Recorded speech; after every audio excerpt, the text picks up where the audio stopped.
baseball has given fans countless moments of it.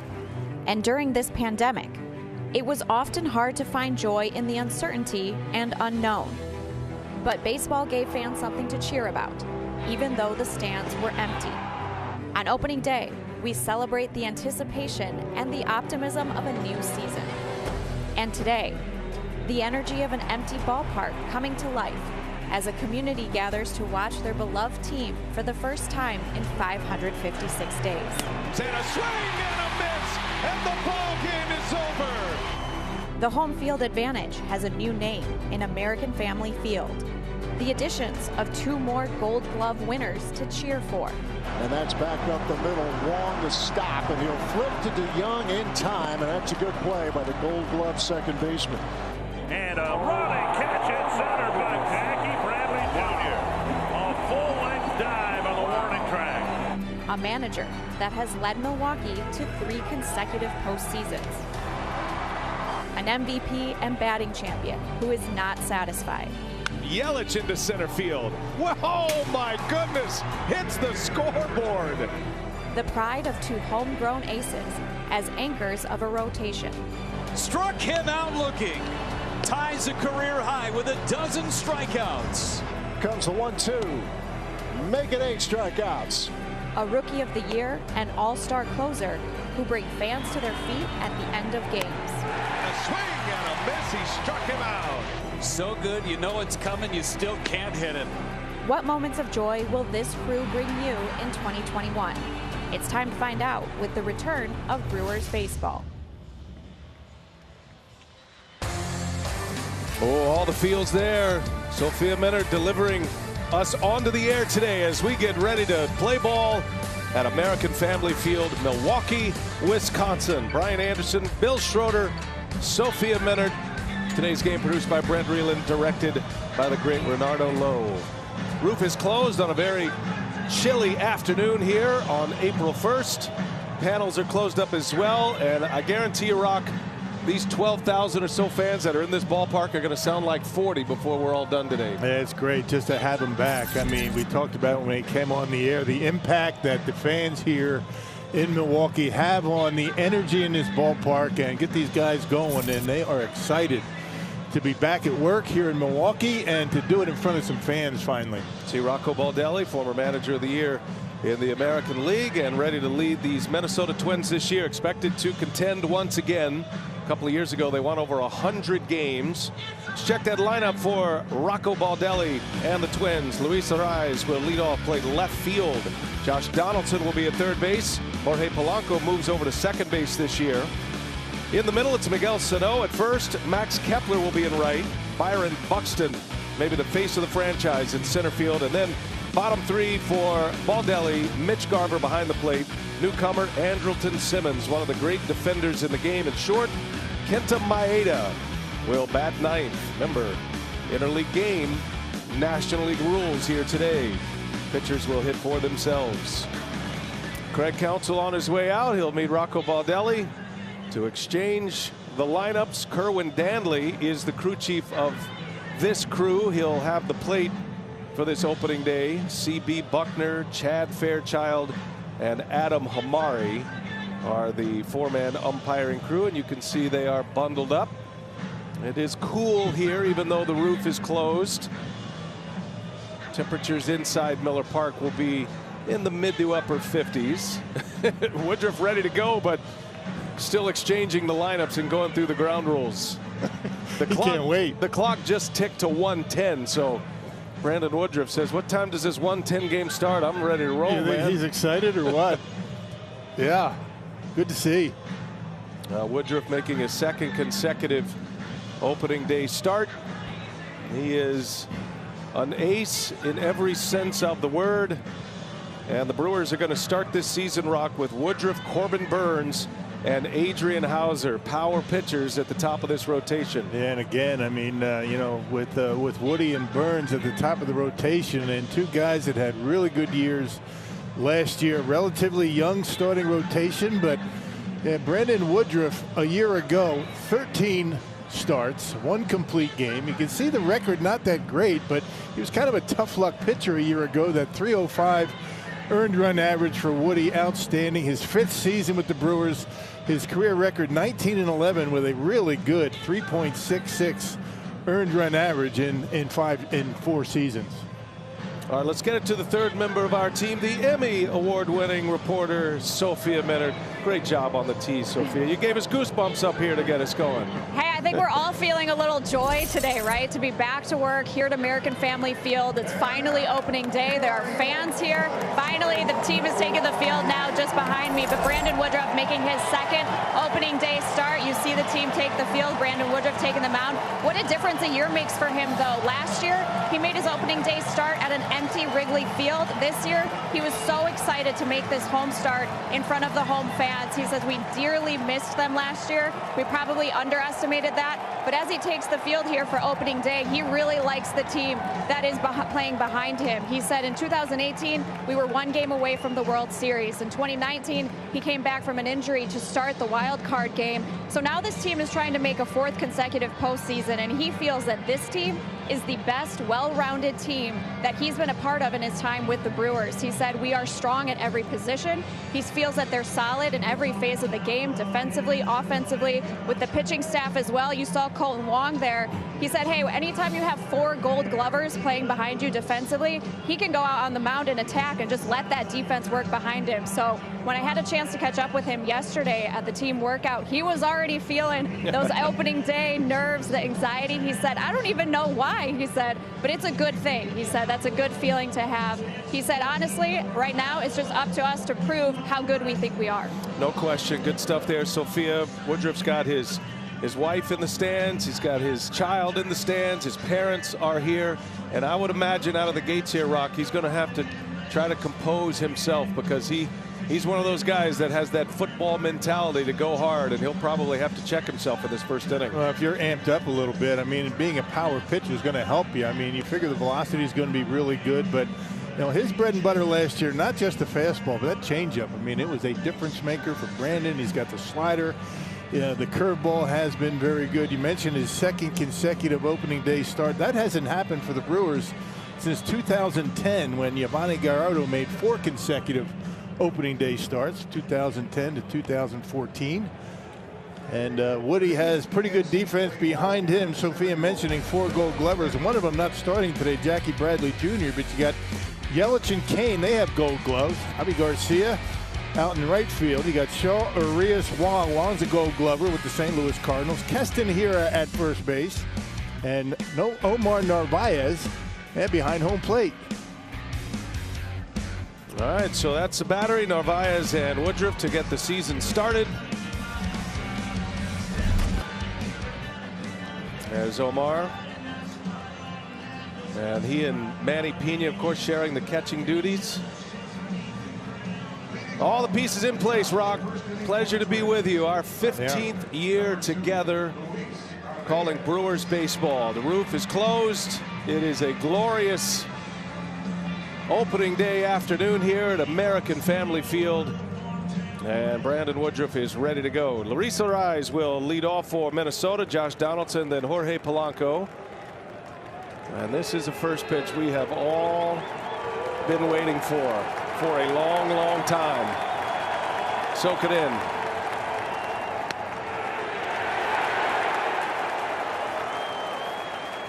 The baseball season is underway. And the crowd couldn't wait. Outstanding. Arraez in that leadoff spot for Minnesota to start the year. Getting the start in left field. Infielder turned outfielder, a second baseman. They've had some changes, Minnesota, bringing in Andrelton Simmons.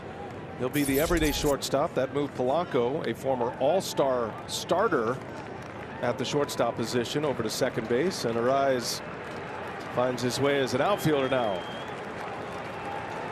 Woodruff quickly ahead, no balls, 2 strikes. Trying to start the year with a bang. And misses upstairs.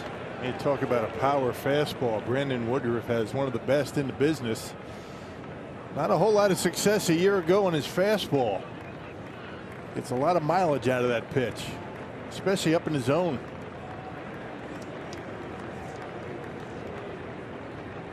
Woodruff ready to deal a 1-2 and a line shot. Oh, what a catch How about that to start the year? Urias with a gem right away. Yep, circle that one. Boy, Urias got off to a late start in spring training, had some injuries. And check this catch out. It's slicing away from him, and a good dive, perfectly timed dive, able to haul it in. That was a slider from Brandon Woodruff, but a heck of a play to start the season. Wow. Well, right on cue, you and Sophia talking about the defense. Brandon Woodruff talking about how good the defense is behind him, and yeah, that's got to burn your first at bat of the year. Yeah, that's a hang with him. This team is gonna pick it well. There is great talent, speed, accuracy with throwing arms. And Brandon Woodruff, you know, his goal as he misses upstairs to Josh Donaldson is to be more efficient. It's hard to do in this day and age in baseball with so many deep counts, high strikeouts, high home runs. But Woodruff is hoping to be more efficient, get through games with fewer pitches, and a swing and a miss. Good action on that one. 98-mile-an-hour fastball from Woodruff. Yeah, we mentioned he was a hard luck pitcher, and a lot of his bad luck came on that breaking pitch that he just threw to Arise that he hit pretty well. The shift kind of got him a bunch last year. Big innings. They really didn't hit him all that hard. Donaldson in the middle of a long contract with the Twins. He lines one into left center. That's down. That'll get to the wall. Donaldson on his way to second base, and he is in there with a double. He kind of pulled up, turning around first. He's had a lot of injuries, calf injuries. I don't know if that was his normal gait or not, and they're checking on him here. Donaldson says he's all right. It did not look good around first, I'll say that. No, it's important for the Twins to have Donaldson in the lineup. When he was in the lineup last year, the Twins were well over 500 when he was not under 500. He was able to get good extension on that fastball. Donaldson kind of pulls up a little bit. That's not a normal gait right there. Something going on. He's had some big years. Donaldson, MVP. But injuries are a concern. It's a double with one out. Here is Jorge Polanco, the switch hitting second baseman these days for Minnesota, and Woodruff zips a fastball in there at 97 for strike one. Yeah, health's going to be a big deal for the Twins. I mean, they're getting up there in age. They got Nelson Cruz, who's not playing today, the designated hitter. He's in his early 40s. You got a bunch of guys that have been around a while. So health is going to be an issue to keep these guys healthy for Minnesota. Donaldson still fidgeting with his right leg, kind of like behind the hamstring or down on the calf. That's a half swing. That is a swing, according to third base umpire Adam Hamari. And it's no balls and 2 strikes on Polanco.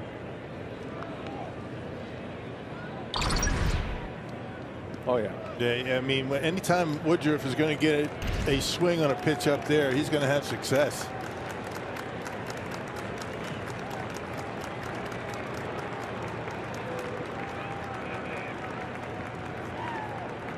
Here comes an 0-2. Missed with it. Changeup. That was a good pitch for Brandon a year ago. As far as pitch usage goes, Rock, and you've seen him all spring as well, changeup is a great pitch for him and his go-to pitch. Yeah, about 22% changeups. Uses a lot of fastballs, and the slider's a good pitch for him. See a lot of changeups with left-handed batters at the plate. Sliders usually more effective against the right-handers. Here's a 1-2, and down he goes up the ladder with a fastball. First strikeout of the year for Brandon Woodruff. Second out of the inning. Yeah, just good pitching. Changeup, then high fastball. Polanco can't catch up to it. And changeup off the plate. Fastball elevated. Good luck. That is a pitch that Minnesota is going to have to try and lay off of. That high heater. 2-men are out. Runner at second, Donaldson. Here is Miguel Sano. Got him at first base. Nelson Cruz will be the designated hitter. It's a huge advantage for the Brewers to play this series without a designated hitter. National League rules apply, as Sano asked for, is granted timeout. Late timeout. Kerwin Danley, home plate umpire, giving it to him. And we don't even have to have the fake crowd tracks in there. We're getting authentic boos. Right. Oh man, is it good to hear this ballpark with fans in it. The noises, the sounds, the sights. Missed it. Sano takes a strike. Yeah, just really coming out of Woodruff's hand really well. I mean, just kind of got good life on it. Boy, that fastball at 98 miles an hour. Right down the middle. This Twins offense is very dangerous. They got a lot of big boppers in their lineup, and they are planning on outscoring their opponents to have success, putting up big numbers offensively this year. They're pitching, they've got question marks. Kenta Maeda is their opening day starter. They lost Jake Odorizzi. Got more question marks in their bullpen than their rotation, but they're hoping to slug their way to a division title this year. No balls and a strike on Sano. Buckled him up, didn't get a call, and it's 1-1. Man, didn't miss by much. That's not where you want to leave a slider, inside corner, but it fooled him.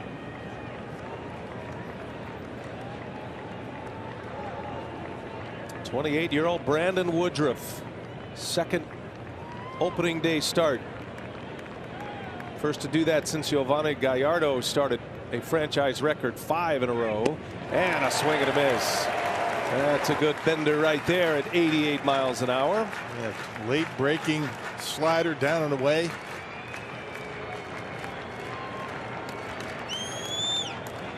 Hey, when you're amped up, that off-speed stuff, so it might be a little bit suspect, but that was a good pitch.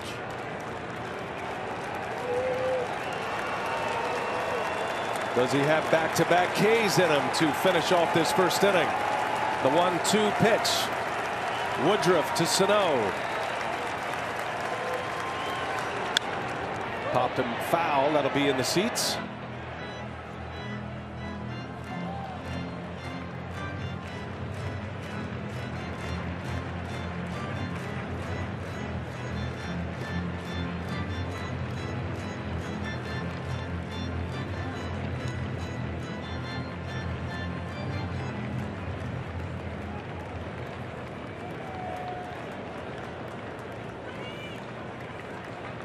This game started with a line drive out, diving catch by Urias. Donaldson with a double, Polanco with a strikeout. Another 1-2. All right, tough pitch to take, just missed the knees. Good pitch by Woody.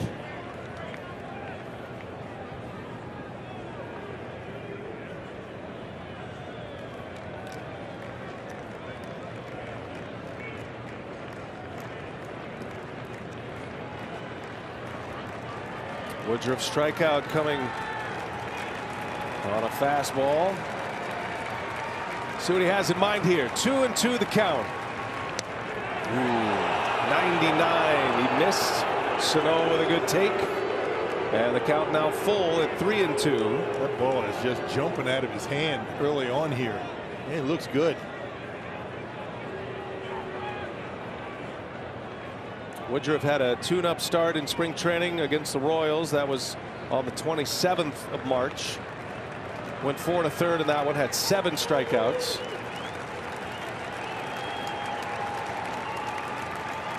Pitch number 18, and it is low for a ball. Sano draws the walk. It's an excellent at-bat by Miguel Sano. First and second now with 2 outs. It looked a little uncomfortable. He's even able to draw himself a walk, but he fouled off a tough pitch with 2 strikes.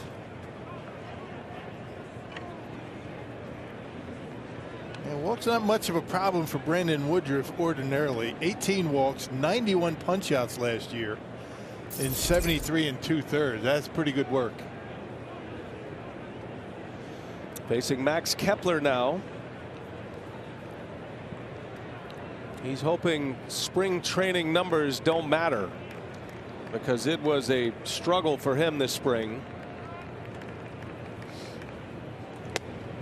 Kepler typically has been the Twins leadoff hitter. Rocco Baldelli likes him in that leadoff spot, but I think a little bit of the lack of success this spring had him rearrange his lineup a bit, with Arraez leading off. Kepler now into the 5 spot in the batting order.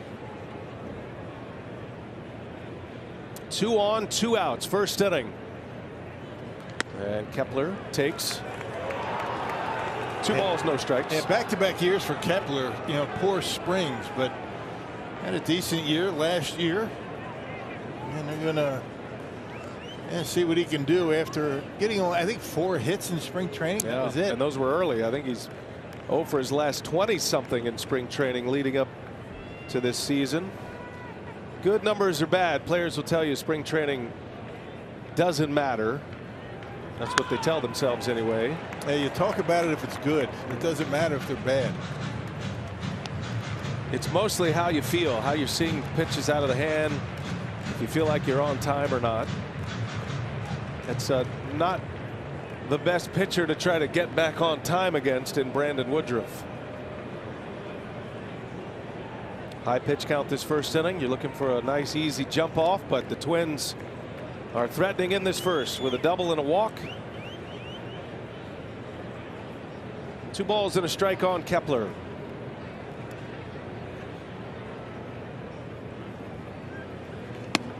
And now it's 3-1. Being pretty patient at the plate are the Twins. And pitch is not missing by a whole lot. And look out here. Kepler looking fastball. Let's see if Woodruff can get one by him.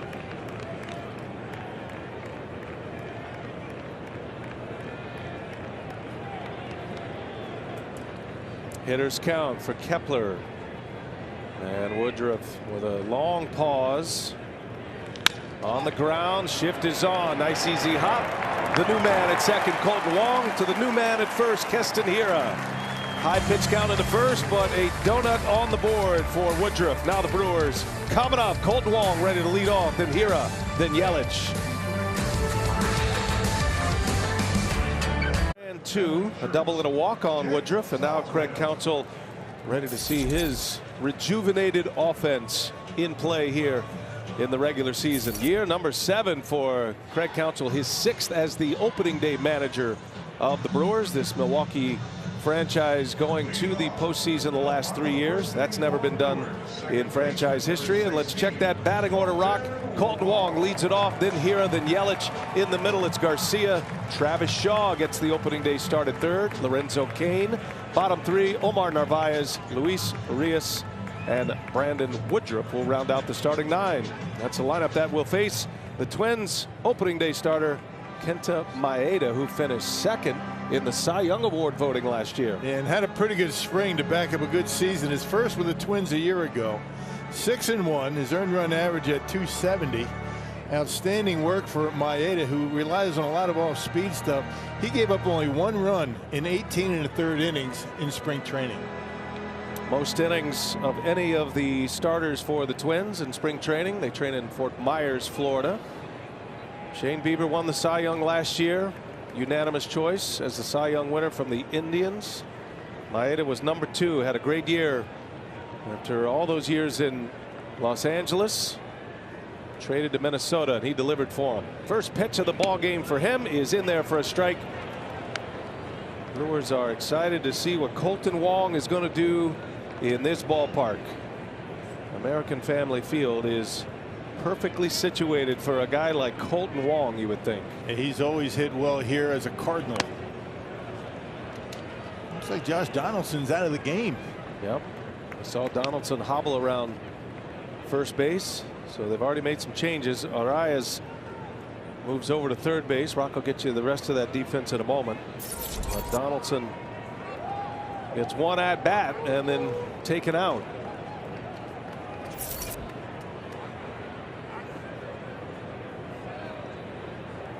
Question here about whether that was a foul ball or not. There's not been anything posted on the scoreboard whether that was a foul ball strike. I think Wong saying it hit him. Kerwin Danley's going to bring the rest of the umpiring crew together to see what they saw.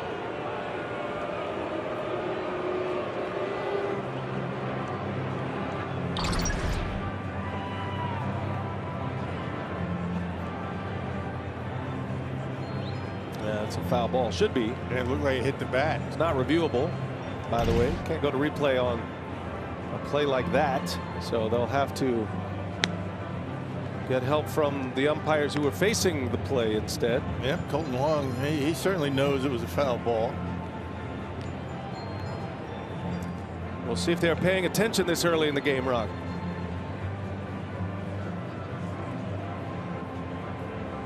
Saw that ball take a change of direction quickly. I thought initially that it hit him, but they're going to call a foul ball. That's a right call. So it'll be 0-2 on Wong.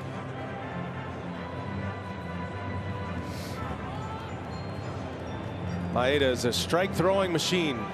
He relies heavily on off speed sliders and split changes. Actually throws more of those two pitches than he does his fastball.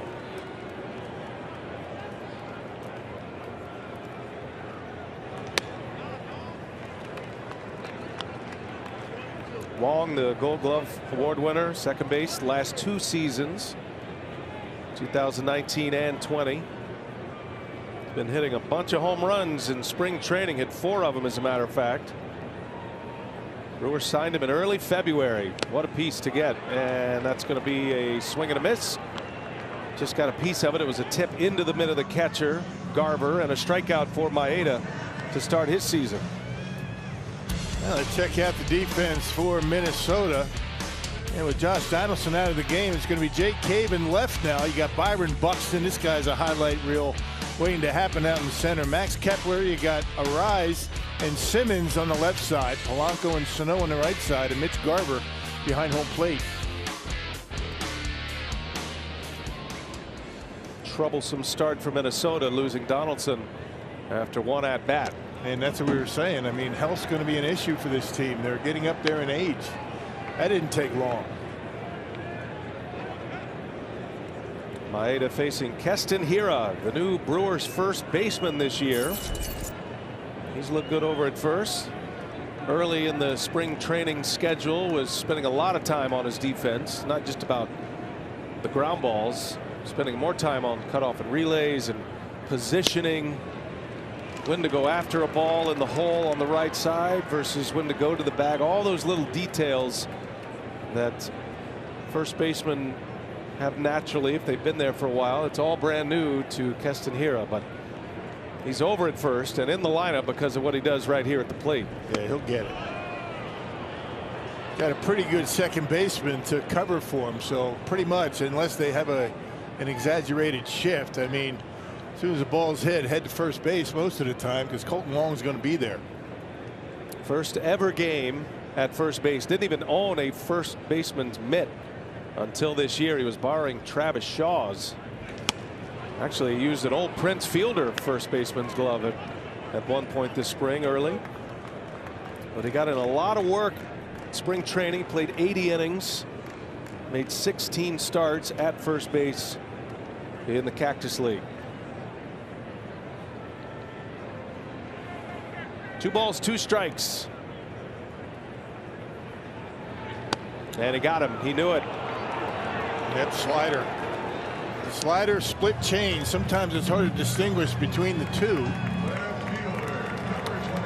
His fastball has got about 93. There's a split change. And a good pitch, and Keston just watches it go by. Back-to-back strikeouts. And here is Christian Yelich. Big ovation. Again, if you're just joining us, 25% capacity here at American Family Field, which equates to about 12,000 or so. And they are loud and great to see everybody. And this is their man right here, Christian Yelich. If there's any player who feeds off the energy of the fans, it's Yelich, and he has said as much. He's had to answer a lot of questions about last year, which was a down year. A couple of things that he says that I like. He says it was 2 months. So had it been a full season, certainly feels like he would have pulled out of it. But he had a terrific spring training. He's healthy. And expectations are that Yelich will get back to his old self. He said he figured some things out from last year. I mean, kind of had a, looked within himself and said he determined what the issue was, but he would not share that with anybody. No surprise there. But almost 400 in spring training, so he's back to his old self. And 12 homers and 22 RBIs in a 60-game schedule. Those are good numbers, just not to the level that he was expecting last year. As Yelich pulls one on the ground, they had to shift on. Way out there, Polanco's got a great arm. And he makes a play to end the inning. So Maeda retires the Brewers in order. And we're off and running for 2021. The Twins are coming up. Twins and the Brew Crew. Brandon Woodruff, opening day starter. It's presented by Capital One. We look at Woodruff's numbers. Most strikeouts on fastballs in 2020. Rocky was #1 in the majors ahead of Lance Lynn, Trevor Bauer, Lucas Giolito, and Jacob deGrom. 63 strikeouts on the fastball last season in the 60-game schedule. And gave up next to nothing as far as hits goes on fastballs up in the zone. A 176 batting average. First ball swinging is Byron Buxton. That was second best in all of baseball in that category. Very talented Minnesota center fielder. One of the game's best, most electric players for sure. Added some power to his game, hit 13 last year. And Woodruff in there with a strike. No balls and 2 strikes to count. It's all about Buxton being able to stay on the field. He's actually missed more games in his career with Minnesota than he's played in. But he's something else. He's got a lot of ability. Did he go? Yes, he did. A strikeout for Woodruff. A nasty slider. That was on 3 pitches as well. Needed a quick start to this second inning. Woodruff with 23 pitches in the first inning. 13 of those for strikes. So he wipes out Buxton. Second strikeout, and it comes on 3 consecutive pitches. Yep, outer half completely fooled him. Late breaking, sharp break to it. He's got good stuff today for sure. Here is Mitch Garver, the Minnesota catcher.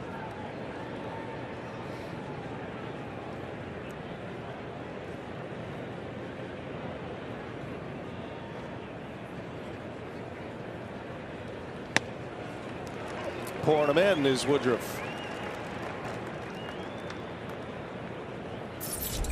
Twins competing in the American League Central. They figure to be the favorite in that division. White Sox are much improved.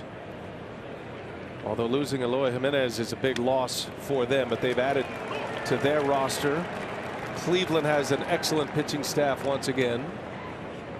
Then you figure the Royals and the Tigers still in rebuild mode. There are a lot of wins available in the Central Division. Minnesota 2 years ago won 101 games. On their way to the postseason, matched up against the Yankees in round 1.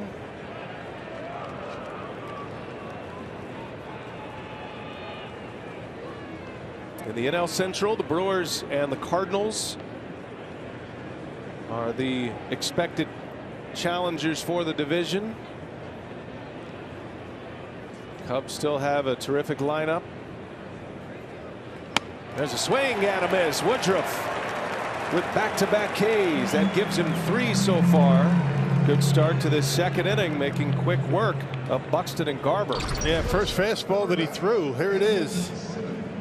Up in the zone. That's where he has a lot of success. We talked about it. A lot of strikeouts. Not many hits allowed on that fastball up. 3 consecutive breaking balls and then the fastball to get him. That brings up Andrelton Simmons. First ball swinging up the middle. Wong backhands it, jump throw, and safe at first. Heck of a play by Wong. But just couldn't get enough on the throw to get Simmons, and that'll be an infield hit. And not much you can do about that. Even a guy with a good arm which Wong has, not able to get him, but yeah, that was big for the Twins, and now you clear the pitcher. Yeah, good job just to get there, just not able to get enough on the throw. Heck of a play. This is going to be a fun team to watch. Yeah. Defensively this year. You could tell Luis Urias was there camping in case Wong decided to flip to him, almost like a double play out there in the grass. The run prevention unit. That's right. Craig Counsell likes to call it. I think those two are going to get more and more familiar with each other. And then you add Orlando Arcia to the mix, who's going to play some third base this year. Maeda takes a strike. Doesn't look like his heart's in it really at this point after that first pitch. Well, he said he was excited about getting an at bat today. He swung the bat fairly well as a member of the Dodgers. It wasn't just an easy out. Handled the bat decently for a pitcher. And he gets jammed on that one. That might send some bees in those hands. And Woodruff is out of the inning. A couple of strikeouts. Gives up an infield hit. Bottom of the second. No score. The Brew Crew coming to bat. Garcia will lead off. One is just really enjoy being together. You know, I think second is just the responsibilities that we've created from our achievements, really, and that's being in the playoffs for the last 3 seasons. That creates a set of responsibilities, I think, and so we talked about that a little bit, and then just some other small concepts that I think are important for players to always just. It's just critical in times to be convicted in everything you do, and the fact that you got to earn everything that comes your way. Brewers manager Craig Counsell, Whitefish Bay native, hometown team, played for the Brewers, 2 different rounds with the Brewers as a player, and now in year number 7 as a manager, and is becoming, Rock, if he's not already there, one of the most respected managers in all of baseball with what he's done here. Man, he's done a really terrific job. I mean, I know it's easy for us to say, you know, broadcasters for the Brewers, but you know, with all the different roster movement and different players coming in and out, he continues to make the Brewers a formidable team in the National League. I mean, 3 consecutive postseason appearances. He expects a lot out of his players. He demands, you know, the hard work, and he has the players that are willing to do it. And I think I read somewhere he's the longest tenured manager in the National League. That's right. Think about that. Hard to believe, right? It is hard to believe. Yeah, and had a chance to manage the Tampa Bay Rays. It was close. Craig pulled his name out of the hat. Kevin Cash ends up taking that job, and of course they went to the World Series last year. Worked out for them, and it certainly worked out here in Milwaukee. Avi Garcia will lead off for the Brewers here in the second inning. 3 up, 3 down inning for Maeda in the first. I wasn't sure what was more, you know, surprising, the fact that Craig Counsell, longest tenured manager in the National League, or that Manny Pena That's right. is the longest tenured Brewer. He and Arcia. That's right. Yeah, it's a lot of turnover, a lot of change. I'll tell you one thing that shows you right away the respect level that Counsell has, and what's happened here in Milwaukee, here at American Family Field, and the vibe of this team that free agents want to play here. And we've seen that over the years. But Rock, you've been here a long time. This is year 27 in the booth for you. It was not always the case. You could hardly get a high-level free agent to come to Milwaukee. You had to do it via trades and certainly develop through the farm system. Well, one thing that they have now they didn't have before with money. I mean, you know, Mark Atanasio has made a commitment to bring in good players, and he's willing to pay for them. And Brewers have made really good decisions. Lined into left center field. Garcia with a bullet. So a good start for Avi Garcia, who is trimmed down about 30 pounds from a year ago. Had a terrific spring training, and he's hoping for a bounce back this year, and this is how you get it going. Yep, on a slider on a 1-0 pitch. You never know what you're going to get out of Maeda. He doesn't like to throw the fastball unless he has to. Those 2 off-speed pitches are really good. So, you know, look for the Brewers to be aggressive early in the count, because Maeda does not make many mistakes once he has 2 strikes on a hitter. Leadoff single, first hit of the year for the Brewers is from Avisail Garcia, and here is Travis Shaw. What a wild ride it has been for him to find himself in the opening day lineup in 2021. And a little half swing. Did he check it? He did. It'll be ball one. Well, you just never know in this game, Rock, and that's why a guy like Travis Shaw, who has been, in his words, at his best as a Brewer and at his worst as a Brewer, is back with a chance. Yeah, a couple of years ago, really couldn't get it going. That's going to shoot. It's going to be glove. No play, though. Simmons ran it down, and an infield hit. Back-to-back singles. And just try to put the ball in play against this guy, which is sometimes a little bit challenging. Right off the end of the bat for Travis on the split changeup. Talk about actually down on a trademark just a little bit, but able to put it in a good spot with a shift. Travis Shaw jams himself on a changeup. First hit of the year right out of the gate for Shaw. Yeah, those hands still buzzing a little bit. 2 on, nobody out. Lorenzo Cain. He's going to be wearing the mask here. Brewers still waiting to get vaccinated as a team, hoping that the team does that. Very encouraged to get those vaccinations, waiting their turn as well. And until that time, I think Cain is going to go with the mask. Well, it's great to have him back. Yeah, no kidding. The Brewers really missed him last year. Not just what he does on the field, but his presence, his leadership, the way he can set an example for everybody else. Opted out last year, and a little late, pops it up out behind first base, and that's going to be Sano in fair territory to make the catch for out number 1. Runners will have to stay put. And Lorenzo pulled a quad early in spring training, missed a lot of spring, and came back with about a week, 2 weeks to 10 days left. I think it's one of the reasons why the Brewers elected to go with good Jackie Bradley Jr. Just a little bit of insurance. He's going to play a lot, but you just don't know what you're going to get out of Lowe. Very few at-bats. Less than 40 here since the playoff run of 2019. So with 1 out, here is Omar Narvaez. He and Manny Pena will again split the catching duties. Narvaez hoping for a bounce back as well. He was excellent behind the plate last season in the abbreviated campaign, but he struggled with the bat. An old adage in baseball, media guy doesn't lie. Hoping that was just a slow start last year for Narvaez, that of course with a 2-month season never had a chance to get it going. Yeah, couldn't catch up. He's got some power. He's a very good hitter. He's supposed to be the hitter side of the catching tandem, but you give him a lot of credit for improving his defense. He was very good behind the plate, not only framing pitches, calling games, but he threw the ball well last year as well. And he was able to block the pitch, pop pitches in the dirt. He had a decent spring, 273, 3 homers. Got a chance to drive in the first run of the year.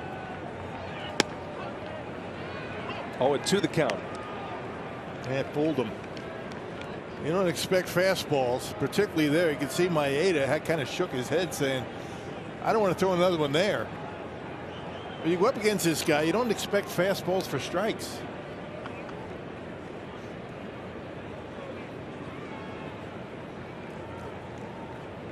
Got the speedy Garcia at second base.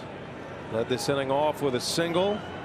Sharply hit single. Shaw reaches on a little jam shot ground ball, infield hit. 2 on, 1 out. With Luis Urias on deck. Well, that didn't miss by much. Good take by Narvaez. That's a good pitch. I mean, he delivers that pitch. He doesn't show it at all. Looks like a fastball coming out of his hand, just chokes off the speed. And then he gets a little downward tilt to it. Tough pitch.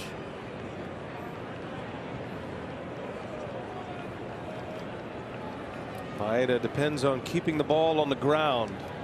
When it's elevated, it can do some damage, as Narvaez a little bit late, fouls it away. High percentage of fly balls, went for home runs last year for Maeda, highest rate of his career. Tough to elevate him, though. That's the problem. Yeah. He fools you with a fastball. You're behind the fastball. You're ahead of the off-speed stuff. And really can't look fastball against this guy. You sit on off speed, and that's why he's effective with the fastball. Craig Counsell has as many lefties as he can in there today. Lefties with more success against Maeda than right-handed batters. There are 5 lefties in the lineup, including the pitcher Woodruff, who is not just a pitcher at the plate. He is a threat with the bat.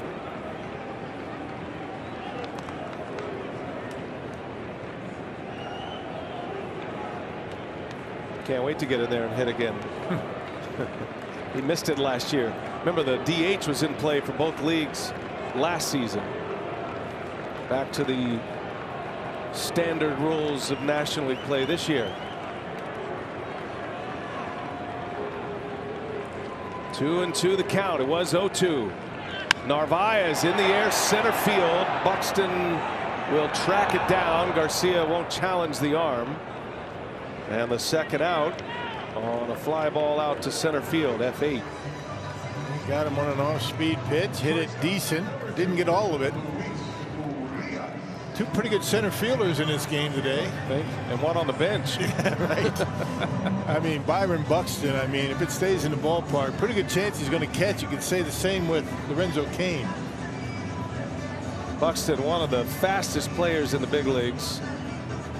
Gold Glove Award winner back in 2017 in center field.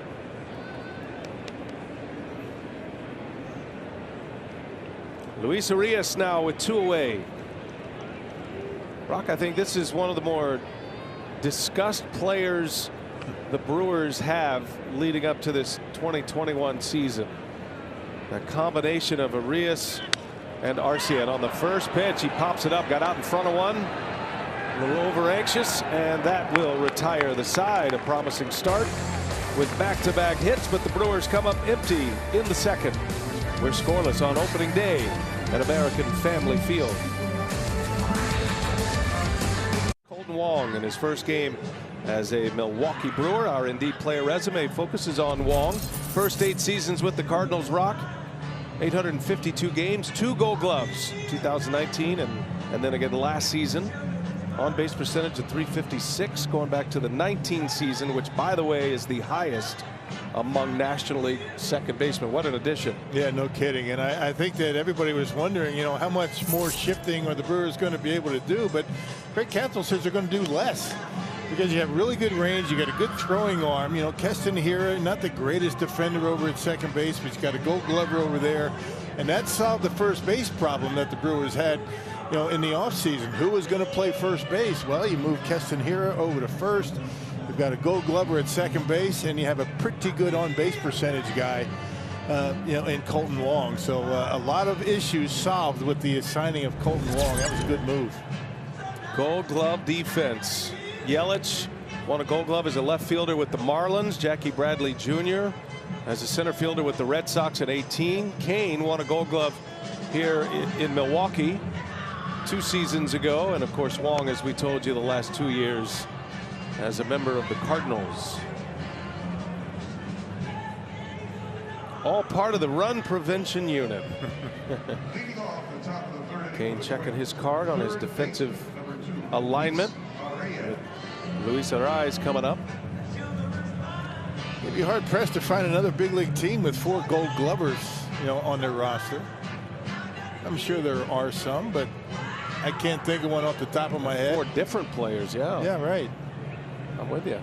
I'm going to say there's not one. There might not. We have people for that.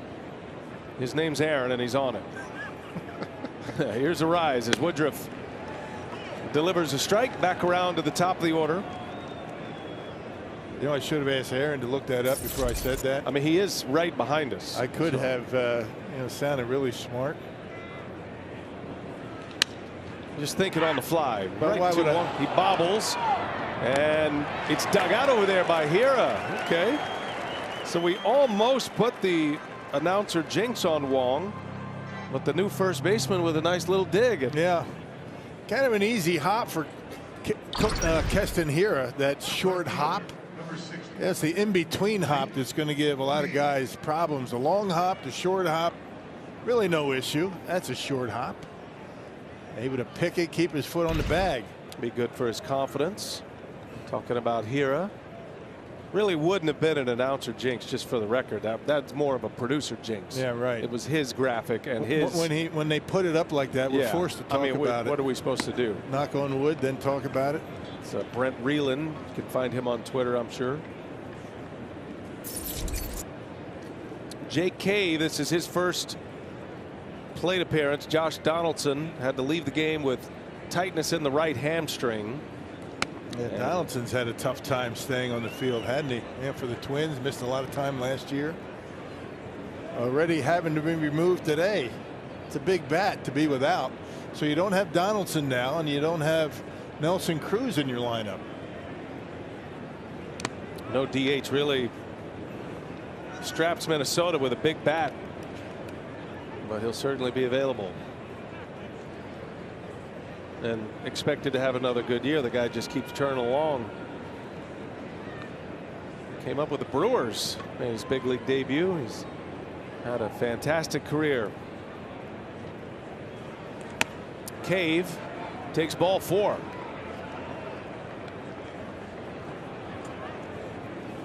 Hey, get ready for a brand new season. You know, the Brewers single game tickets are on sale now for all games through May 2nd, including this weekend against the Twins. Check out the complete schedule and grab your seats right now at brewers.com/tickets. Tickets. Selling tickets. Yeah. It's great. I never thought I'd miss ticket promos. We did. We missed all of you. That's right. Amazing, isn't it?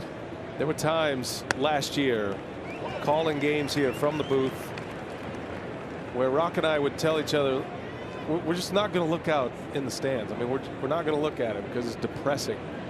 The game and being here for the games were great. It was amazing they pulled it off. We desperately needed it.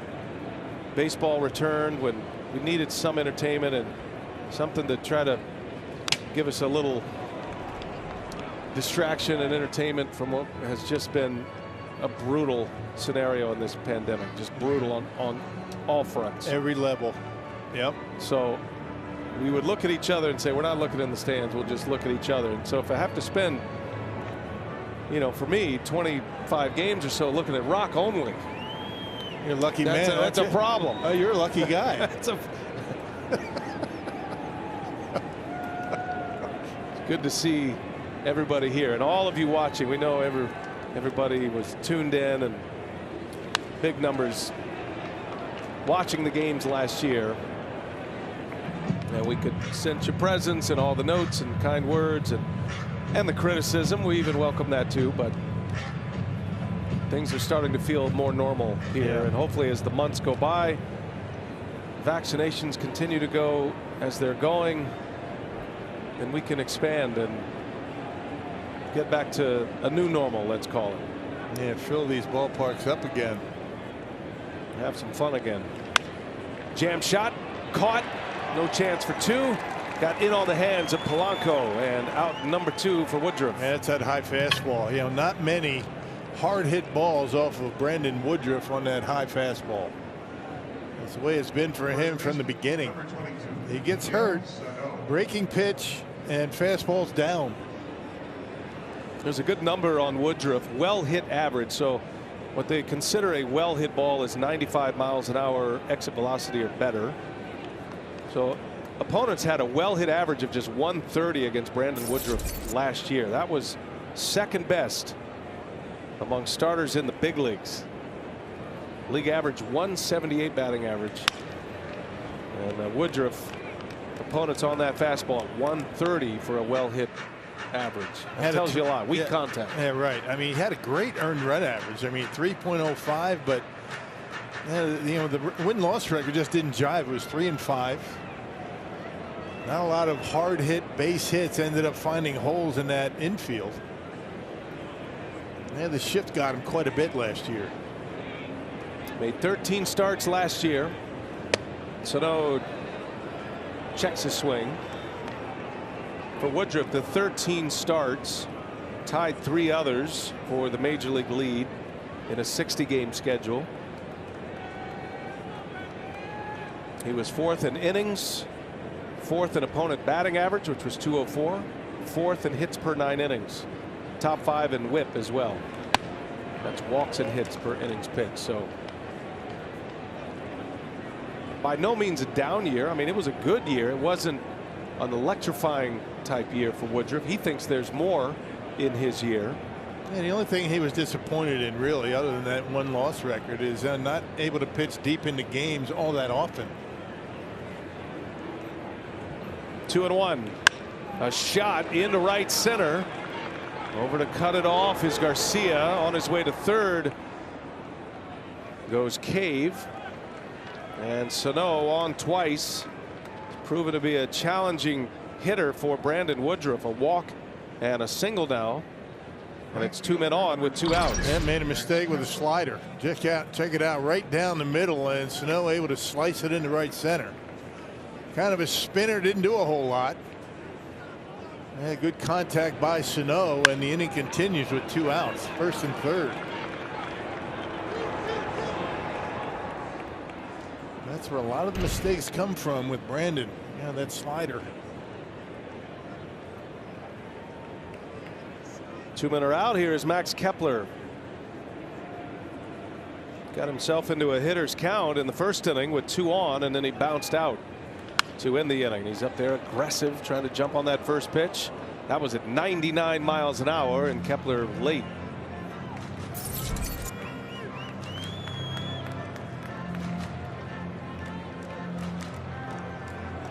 Brewers stranded 2 last inning. 2 on, nobody out. Kane, Narvaez, and Urias retired. And for the 2nd time in this game, the Twins have 2 on.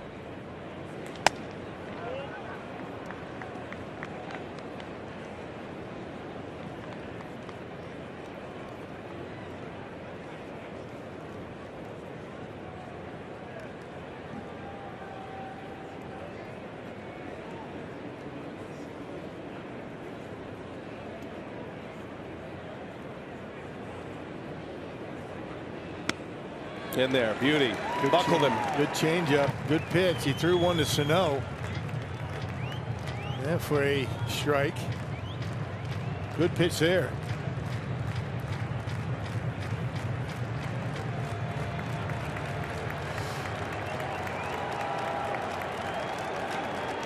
This crowd trying to help him out. Woodruff has 3 strikeouts thus far. 2 on, 2 outs. The 1-2. In the dirt, gets away from Narvaez, and a run will score for the Twins.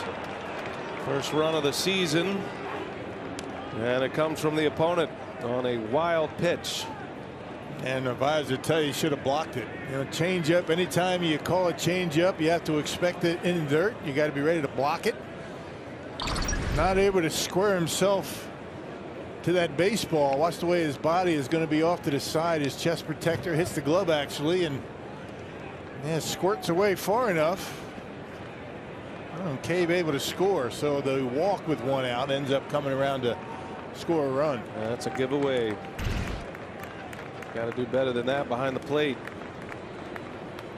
Runner at 2nd now, Sano. And the 2-2 to Max Kepler.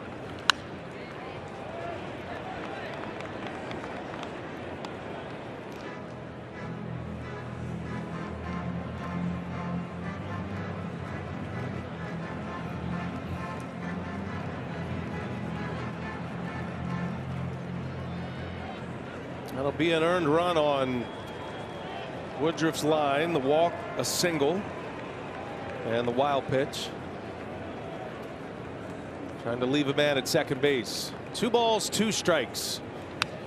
It was right on that one. Right down the middle. 98-mile-an-hour fastball. He was trying to elevate that a little bit more than that. Didn't hit his spot and kept able to stay alive.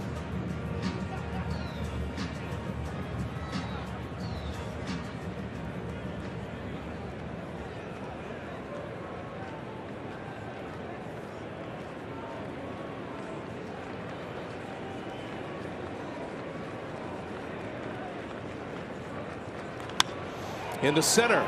Going to get down for a base hit. It's going to bring in another run. Right off the handle. Kepler with an RBI single. 2-0 Minnesota. There's a killers right there with 2 outs. Wild pitch and then a jam shot into center. It was on a changeup.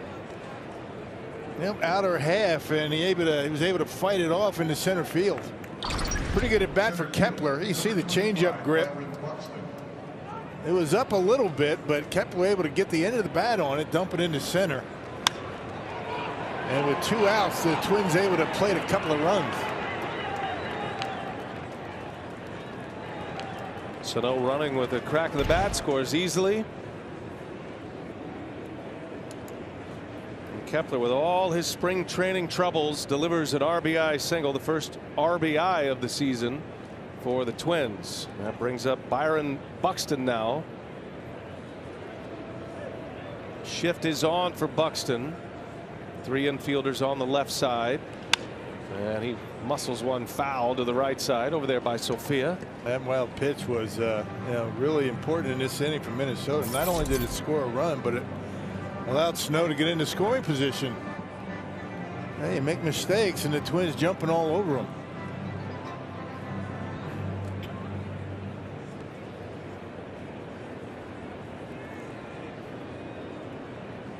Buxton, a strikeout victim his last time up.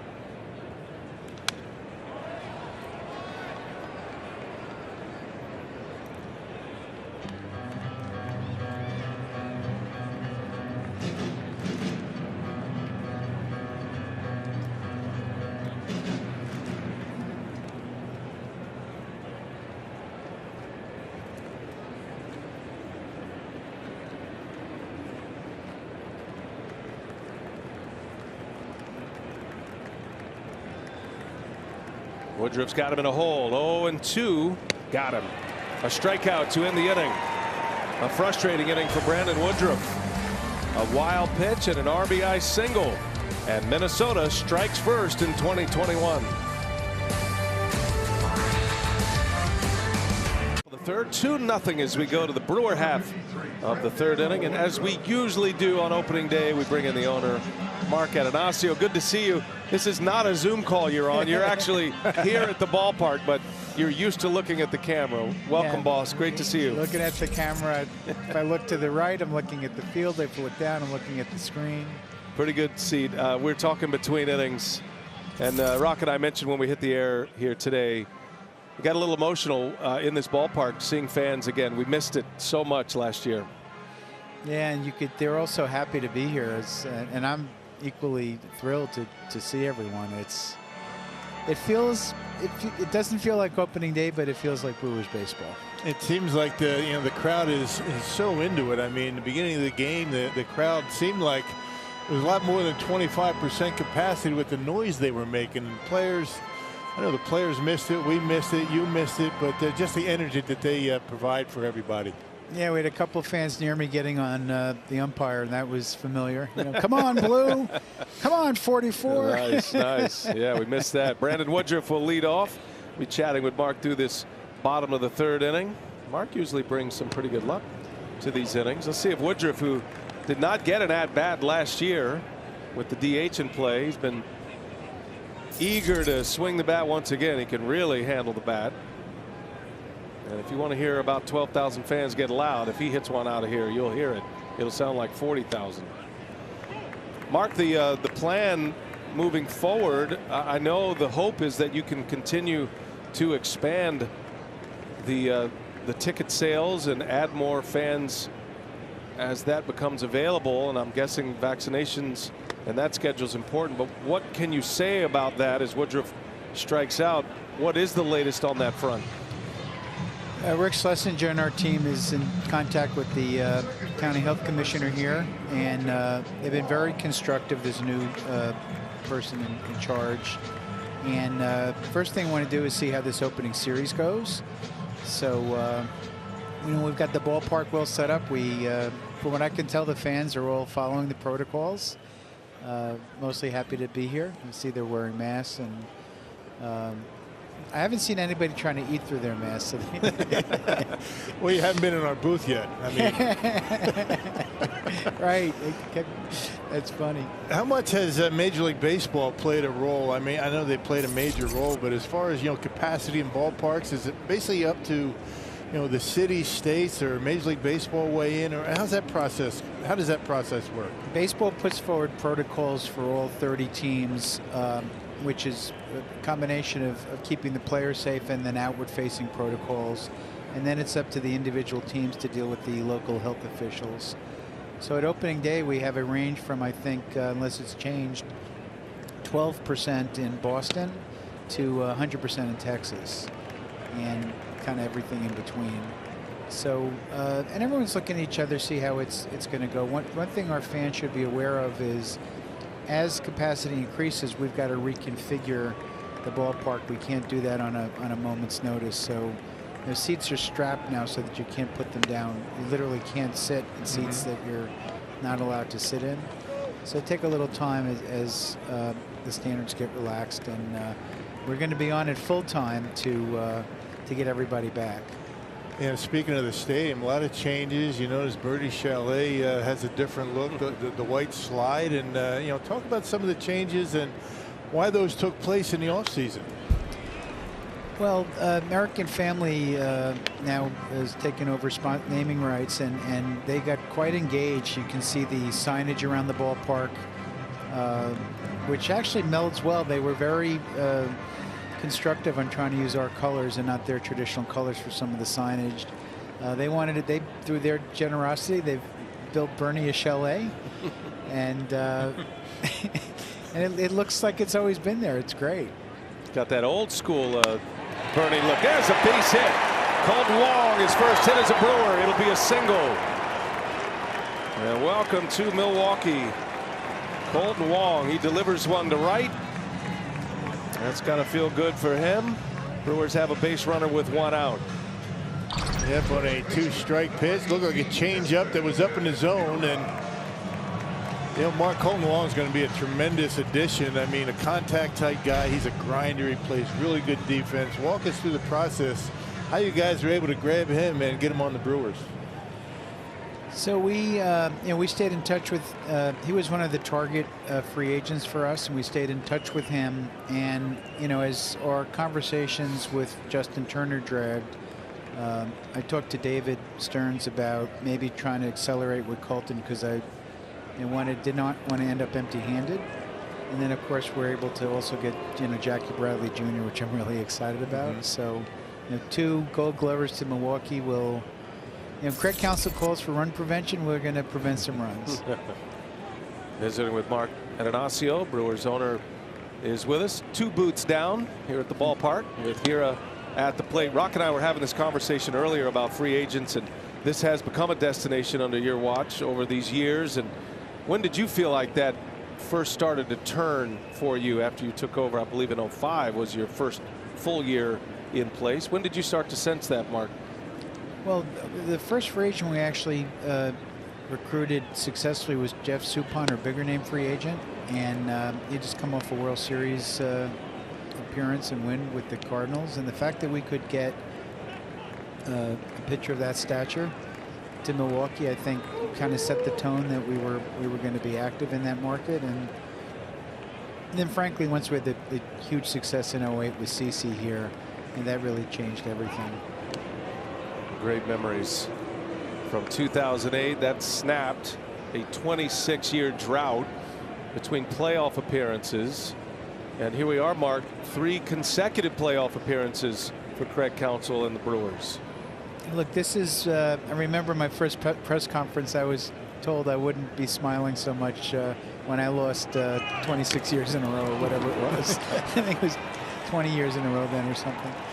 But, look, we've looked to have consistency. We're proud of the fact that, this is start of season 17 for me that over 16 years, if you measure just win-loss, there's only 3 teams that have better win-loss record than we do: the Dodgers, the Braves, and the Cardinals.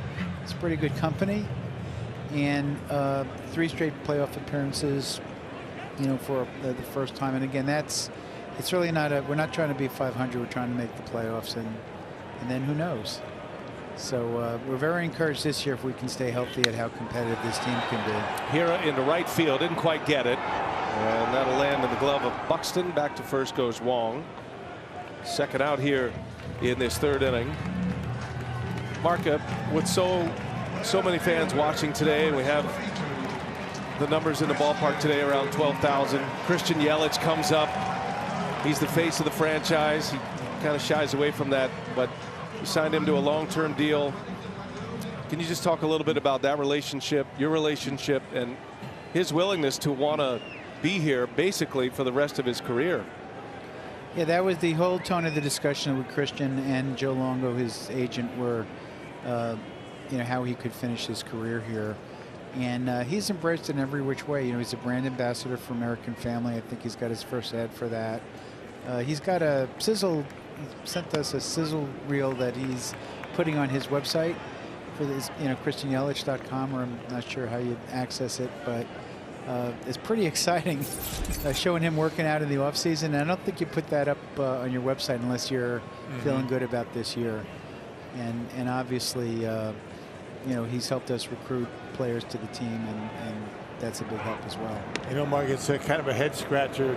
We were talking earlier the fact that Craig Counsell, longest tenured manager in the National League. I mean, go back to the beginning when you guys, hired Craig to be manager. I mean, hard to believe that he's been around so long. It seems like only yesterday.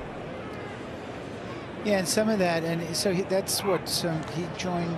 He came in 15, I think, Craig, for 2/3 of the season or something. But it shows how competitive the league has gotten, and the advanced analytics and having managers who can process that. Craig kind of marries the best of new school and old school. As a former player, and he knows how to relate to the guys and knows how players think, obviously, and how to motivate them. And the other side of it, he worked with Doug Melvin in the front office, and it talks very frequently with David and Matt Arnold. So he's very constant with all the current metrics and analytics, and we give him a stack of material like this, and he makes the decisions. He wants all the data, he gets it, but he makes the decisions. And sometimes listen to him talk, you think he would be, one of the computer guys upstairs and not the manager downstairs. But Craig loves wearing a uniform.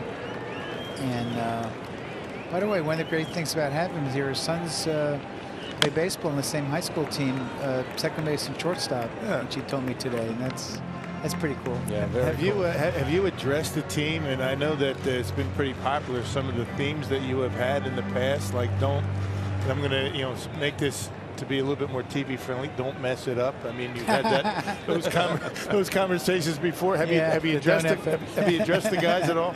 Don't F it up. This year was a little different because in spring training we were we were spread out between players, coaches, whatever. There probably were 100 people there. To fit 100 in with proper social distance, it was spread out, so it was a microphone and not quite as intimate. So I kept the comments pretty tame this year. Mark Ananasio joins us here in the 3rd inning. Brewers have Yelich at the plate, Wong at first. Brewers have 3 hits. They've all been singles. Garcia, Shaw, back-to-back hits in the 2nd, and now Wong here in the 3rd. And Yelich trying to give everybody what they came to see. Shift is on for Yelich. 3 infielders on the right side. Maeda so difficult to square up. He deals it, and Yelich right off the end of the bat slices foul and out of play. What do you want the fans to know, Mark? I know we've talked a lot about it. You've been doing a lot of Zoom calls with sponsors and season ticket holders. What's the most important thing you want to relate to the fans at this point? Well, how much we appreciate the fans and their support. We had Brian. We had over 90% season ticket renewal. fans had their hard-earned dollars through a pandemic, kept their money here and just renewed, which is unbelievable. And likewise, the outpouring of support from sponsors, starting with American Family, but all the sponsors you see out in the ballpark here, including some of the new ones. Yelich hit by a pitch. You can hear the fans boo on this one. Yeah, no fake crowd to pump in. This is authentic. It's a real thing. That last thing Maeda wanted to do there, I mean, that wasn't even close. And there is potentially a thought that he might be injured here, as going to head to the mound to take a look at him with his translator. Something they didn't like. Maybe they're just talking strategy here, but he walked off the mound a little odd. Yeah, well, you know, the reaction that Maeda had after hitting Yelly right there was a little bit more dramatic than just simply hitting a guy. Maybe he felt something and got him in a pretty good spot. And we'll see. I mean, nothing. It looked like maybe kind of looking at his hand a little bit. Maybe that's what prompted the visit. So that was the pitching coach, Wes Johnson, and Rock, the catcher set a target for a high fastball down the middle there. You've set a few of those targets in your day, right? Oh, yeah. He was an automatic high fastball, as big as he is. Maybe a little bit up and in, but you know, Mark, back in my day, we didn't like to pitch up in the zone too much. That was kind of forbidden. Everybody can get a strike up there. Huh? Things have changed a lot, haven't they? They have, even in the 16, 17 years for me, that's for sure. Yeah. Here's Javi Garcia now. 2 on, 2 outs. Bottom of the 3rd inning. The Twins just scored twice in the top of this 3rd. And a high pitch count inning here for Maeda. Wong with great speed at second. That one's in the dirt. I've asked you this before, but it's been a while. Who was your favorite player growing up, Mark? When you're just a kid at an Osseo, I think in the Bronx, right? You must have been a Yankees fan. Mickey Mantle, and I finally broke down with the new collectibles frenzy and bought a Mantle rookie card. Wow, that set you back. A real one. Yeah, it did. It's not. I used to buy the packs when I was a kid. The Topps baseball cards were 5 cents a pack. Don't you wish you held on to those? I did actually, but I didn't keep as good care for them as some did. Garcia, chopper, third base, and unable to be handled over there by Arise. That'll be an infield hit. Garcia's 2 for 2 in his first game. And the bases are loaded with Travis Shaw coming up. Not a whole lot Arise can do right here. I mean, little chopper in front of him. Kind of a do-or-die play, barehanded, not able to make it, so bases are loaded. And for Travis Shaw, this would be a nice return for Travis, Mark. I mean, you guys bring him back, had a good spring, and it'd be a good spot for him to come through. Good spring, and I saw him briefly before the game. He's in a good place mentally, and certainly happy to be back. Here he is with the bases loaded. And 12,000 or so sounded more like 40 right now. Wong, Yelich, Garcia on the bags. Ball 1. I'm keeping an eye here on Garcia. He was very slow to walk back to first base. I'm not sure if he tweaked something or was just feeling the sting of that batted ball, but no attention required. He's got great speed. Let's keep an eye if Shaw hits one in the gap. Shaw takes a strike. Another off-speed pitch. When he's in trouble, you're going to get a lot of those.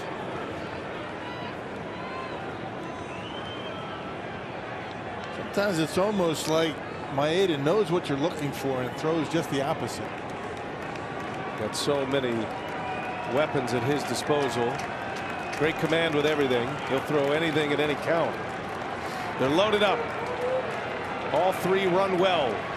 Shaw would love to give him a jog around the bases.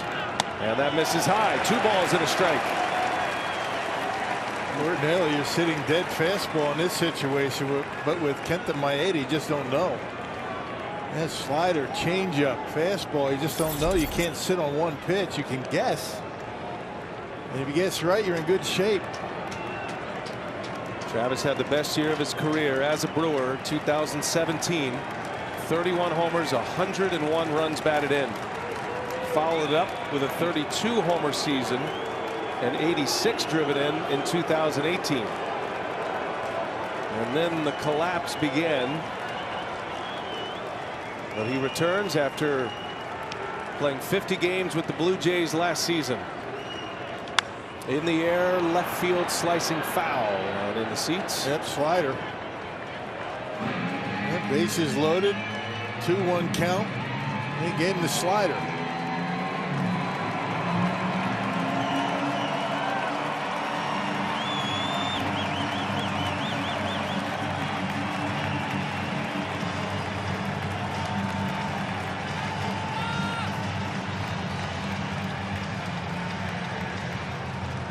Shaw with an infield hit his last time up. That was on a splitter.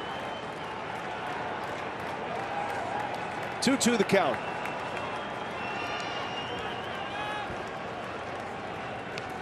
Maeda's got the one he wants. Wong, Yelich, Garcia ready to run in the dirt. Good play back there by Mitch Garver.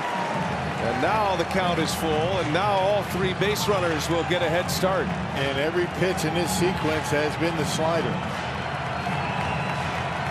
And Garver, as we talked about, very good defensively, able to smother this one.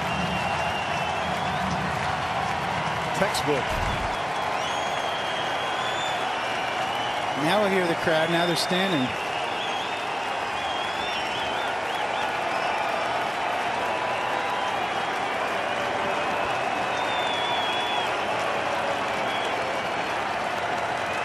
All three will start with a pitch. 3-2 on its way, and a swing and a foul. Shaw hanging in there. Another one. And nothing but sliders to Travis in this at bat.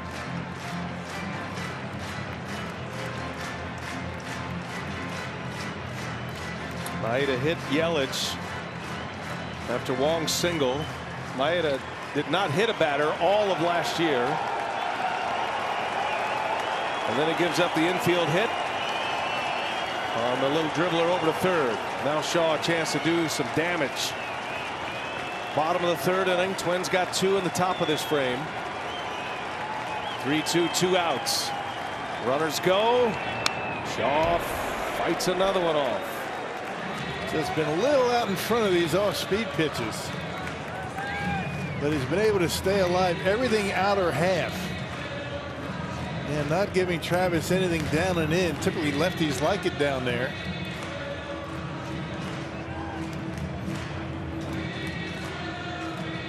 Mark, I know you're a superstitious guy. You got yourself in a good spot over there? Yeah, I've been adjusting myself in the seat here. All right, well, pick a winner. Stick with it.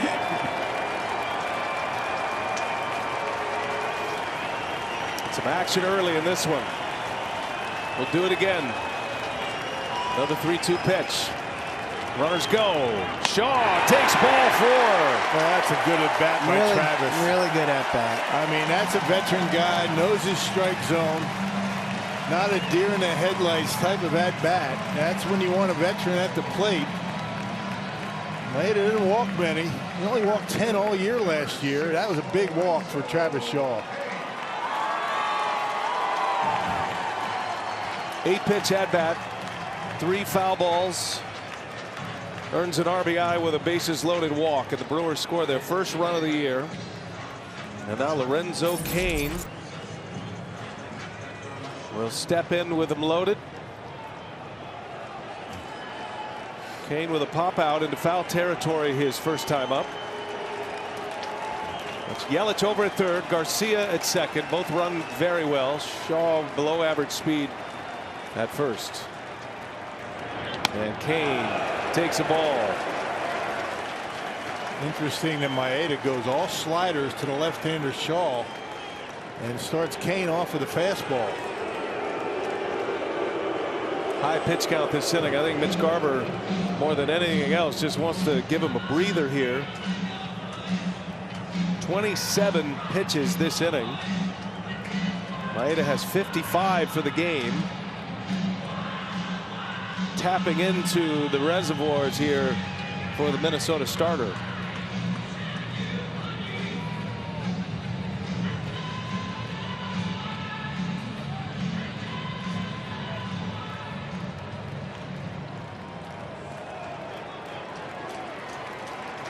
Two to 1 our score. Brewers just get one on the board on a bases loaded walk. Maeda deals. 1-1. Good cut by Kane. He's mad at himself. Saw it well, put a good swing on it, just under it. Yeah, it was a hanger too. Those are the ones you got to take advantage of. Biggest concern with Lorenzo Cain missing all that time, not facing live pitching.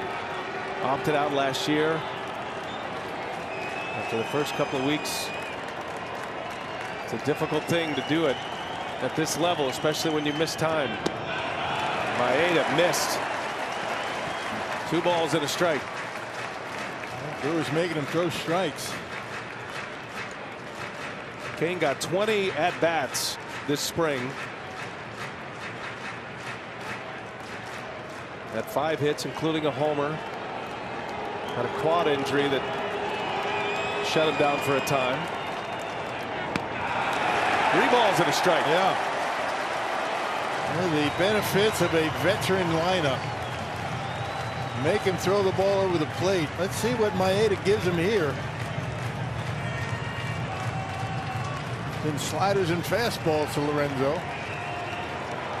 Get back in your spot there, Mark. I haven't moved. Robles up, throwing in the Minnesota bullpen. Right center field. Hitters count 3-1. Cain fouls it away, and another good cut at one. All right. Those 2 sliders for strikes that Lorenzo swung at. They were hangers. Just a little bit behind it. Seen very few players wear the mask while they play. We saw a little bit last year. Cain said he wants to do that this season. Love to see him deliver right now. Bases loaded. 3-2 the count. Runners take off. Cain fouls it away.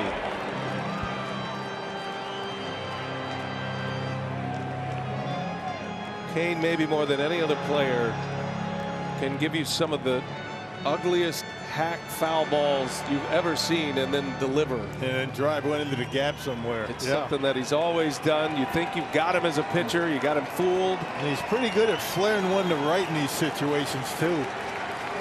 A lot of room over there. Maeda deep into the barrel with a pitch count here in this inning. Over 30. Runners go. Cain on the ground, right to third. Arise will go to first. And did he keep a toe on the bag? He did. That will retire the side. But they tapped into Maeda. Brewers get a run. Mark, thanks for being with us. You got a run on the board first day. Getting greedy, but we'll take a run. Thanks, guys. Good to see you again. Mark. Good to see you too. 2-1 Twins.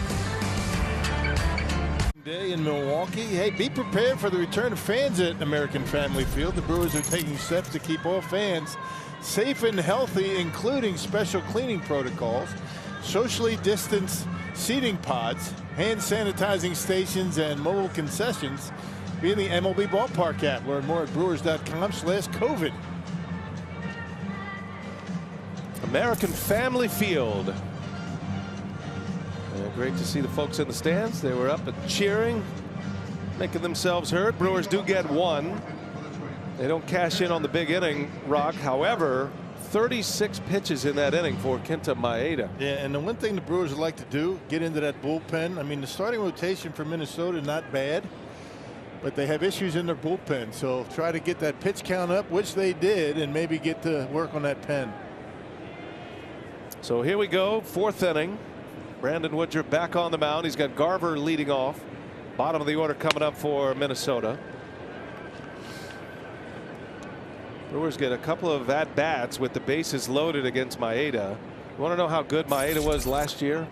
He did not face a single batter all season with the bases loaded. Wow. In 66 and 2/3 innings. He almost back to back. And he almost no-hit the Brewers in Minnesota. Right. 3 outs away. And Eric Sogard base hit broke up that no-hitter. Actually, Maeda in that start had a no decision. But was able to come back on him. Opening day starter for a reason. Maeda finished second in the Cy Young Award voting as Woodruff deals a strike. So it's not the big win offensively with a big inning, but it is a victory to get Maeda with that kind of pitch count, as efficient as he normally is. And down he goes, caught the edge as Garver strikes out. Woodruff, number 5, one away here in the 4th. Yeah, just a really nice pitch. Look at Narvaez setting up on the outside corner, gets him with a slider. Yeah, the slider, the fastball, the changeup, all good pitches for Woodruff today. See if he can settle in. The 2 runs he gave up in the 3rd. Frustrating runs. Not a lot of hard hit balls. Remember, the first run came in on a wild pitch. That was Cave, who had walked on 4 pitches, and then Kepler with a hit right off the end of the bat to center that scored Sano. Yeah, who ended up getting to second because of the wild pitch. Woodruff first 3 innings goes through the Twins lineup, allowing 4 hits, strikes out 4, walked 2. That sounded like it was on the handle. Kane got a late break. Kane can't get there. Simmons with a base hit. He's got 2 hits. Infield hit to second. Now a jam shot into center field. You know what they say? It's not how, it's how many. You don't have to hit the ball hard. Yeah, Lorenzo upset with himself. Got a late break on it. Fastball up, and I'll tell you, Simmons did a good job getting on top of that high fastball. And although he went a little bit behind it. Yeah, Lorenzo kind of took a couple of steps to his right and then had to come in. You know, when a guy has a reputation of being as good as Lorenzo has been throughout his career, you almost expect him to make every catch. Yep. Everything that's hit out there. Maeda gets a bunt down. Shaw will take the sure out at first. He thought for a moment about second base. But the easy play to first, take the sure one. You got your ace on the mound. 2 men are gone. Gives us a chance to hear a quick word from our friends at Chevy. The most important thing in the Equinox isn't any of the advanced safety features we've put into it. It's what you put into it. Chevrolet, find new roads. 2 outs now, top of the order. Here comes Luis Arraez. And the Twins threatening once again. They've had a base runner in each of the 4 innings. They've had a runner in scoring position in 3 of the 4. Scratch 2 across last inning. 2-1 Minnesota. Arraez is 0 for 2. He lined out in the first. It was a great catch to start the season by Urias. Diving catch to his backhand side. Urias gets the start at shortstop. Orlando Arcia is going to be playing some third base. A little bit of a 3-man weave between short and third with Urias, Arcia, and Shaw. It's going to be interesting to see how Craig Counsell navigates that throughout the season, and the 4 outfielders that he has, how that's all going to work. Jackie Bradley Jr. starts this season on the bench. They're all going to play. Brewers were kind of running in a 4-man outfield scenario when they went to the NLCS 2018. Biggest difference this year is Ryan Braun is no longer with the team, so you knew you were going to get days with Braun out of the lineup. Kane probably steps into more of that role this year, where he's going to need regular days off. As Woodruff misses, 2-2 the count. It's going to be important for Craig Counsell to be able to get all 4 of those guys enough at bats, get them enough playing time, and we'll see how he manages that throughout the year.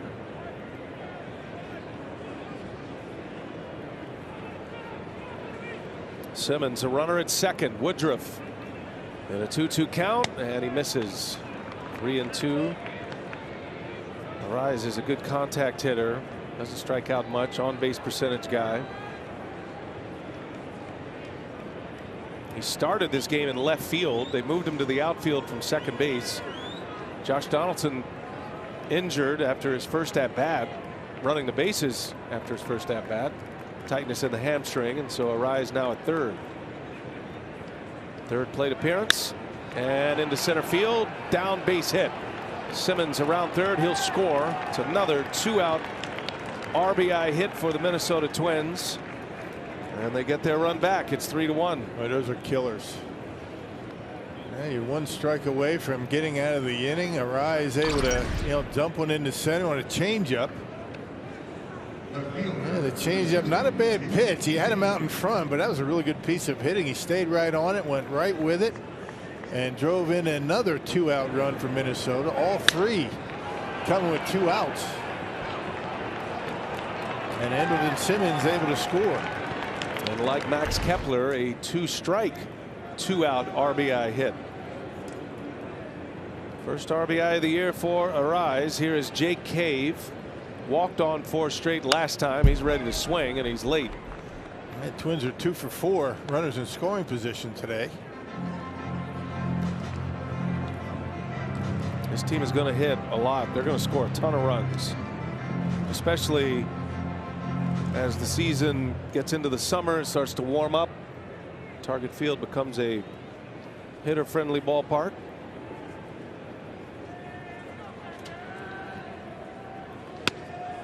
Another one right by him. 0-2 the count.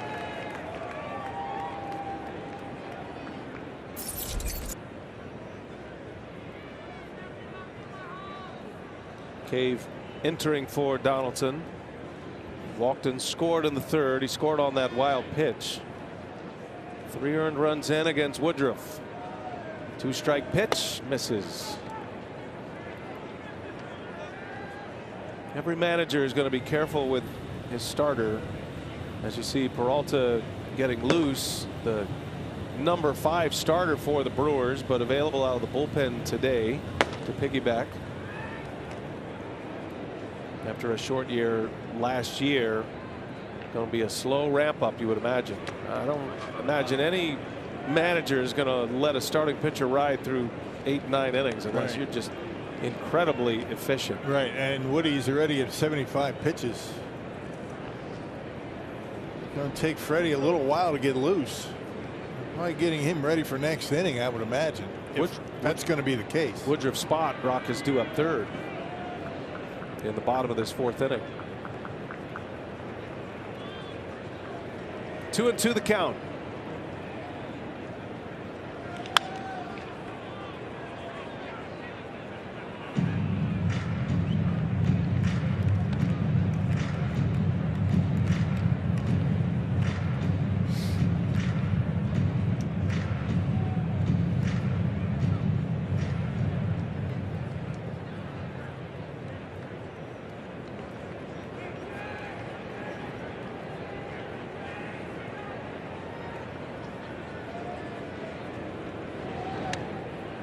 And from 0-2 to 3-2 now.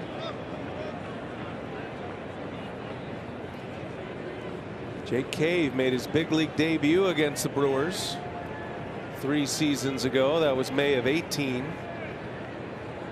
Hit a home run that game off Freddie Peralta. A home run in your big league debut. There you go. Full count. Runner goes. Shaw will make the play over on the shift, and that will retire the Twins in the 4th. But they get a run on a 2-out, 2-strike RBI single by Arise. 3-1 Minnesota.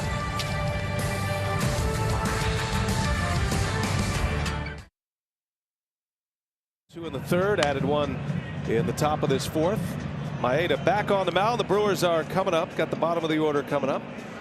And David Stearns joins us, president of baseball operations. Hello, David. Happy opening day to you, boss. Happy opening day to you as well. It's wonderful to be here. It's wonderful to have fans in the stands. What are your impressions of the game, walking in here for the first time after what everybody endured last year? I think it feels real, and the intensity that fans bring, the passion that fans bring, this feels like what opening day should feel like, and we missed that last year. So to have that back, it's refreshing for all of us. I think we all needed this, whether it's those of us who work for the club, broadcasters, players, everyone. I think it was important to have this feeling of a really enthused and energetic crowd to help get us going. You have to be happy, David, with the way spring training went. And I know I hate to say this every time I say it, I knock on wood, but it was kind of an uneventful spring training. Things really went well. You didn't have a lot of big injuries, and the guys that were kind of hobbled coming into spring training got healthy. So you guys got to feel pretty good about the health of your team starting the year. We do. Uneventful is a really good word in spring training, and you're right. We got through a pretty uneventful spring. Our guys got our work in. It felt about as normal as it possibly could have. I think it exceeded our expectations in terms of the environment that we had throughout the spring in Arizona.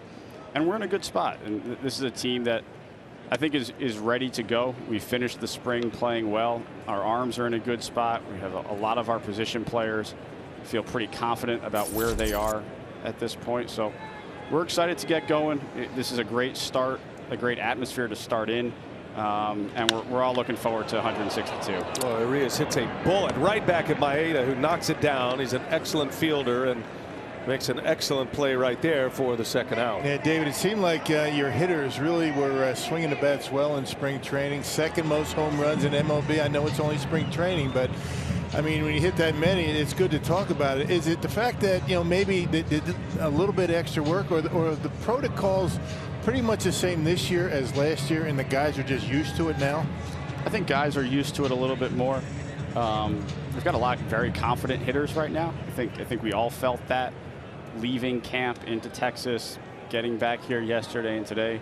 A lot of our hitters feel very good about how they're seeing the ball, and even though we've only scored one run so far today, I think we're seeing that today. Our ball strike recognition has been really good. We've taken a number of really good at-bats against one of the best pitchers in baseball here. So we're in a pretty good spot as a team. And it'll be fun to watch this group go. We have a perfectly capable baseball analyst here in Bill Schroeder, but since you're here, tell us about Billy McKinney and him making this roster to get his chance here in his first at-bat. Yeah, Billy's someone we claimed very late in the year last year. He actually made the trip to LA with us for the playoffs. He's a versatile outfielder, brings a good left-handed bat off the bench for us. He can play all three outfield positions. He can play first base. A good guy for Craig to have for situations exactly like this, to pinch hit in the middle of the game, to provide an extra left-handed bat off the bench. It's going to be fun to watch. Craig Counsellor's trying to navigate the season and get all these guys. I mean, you got a lot of big leaguers on your bench that, would like to get some playing time. I mean, that's going to be a challenge for Craig this year, keeping everybody, getting them enough playing time. Yeah, it's a challenge day one, and it's probably a challenge for the first couple of weeks of the season. And then I think everyone realizes it becomes much easier. The season takes care of a lot of those questions that you have. Injuries take care, performance issues take care of it. So there are a lot of challenging conversations that have to happen leading into it here. There you go, base hit into center field in his first at-bat of the year. Billy McKinney with a pinch hit single. Yeah, and that's a great example of having the extra position player, and Craig going to the extra position player at this point in the game and getting us a base runner. That kind of leads to my next question about roster management. So you're going with 12 pitchers to start the year. Rosters are now 26 players.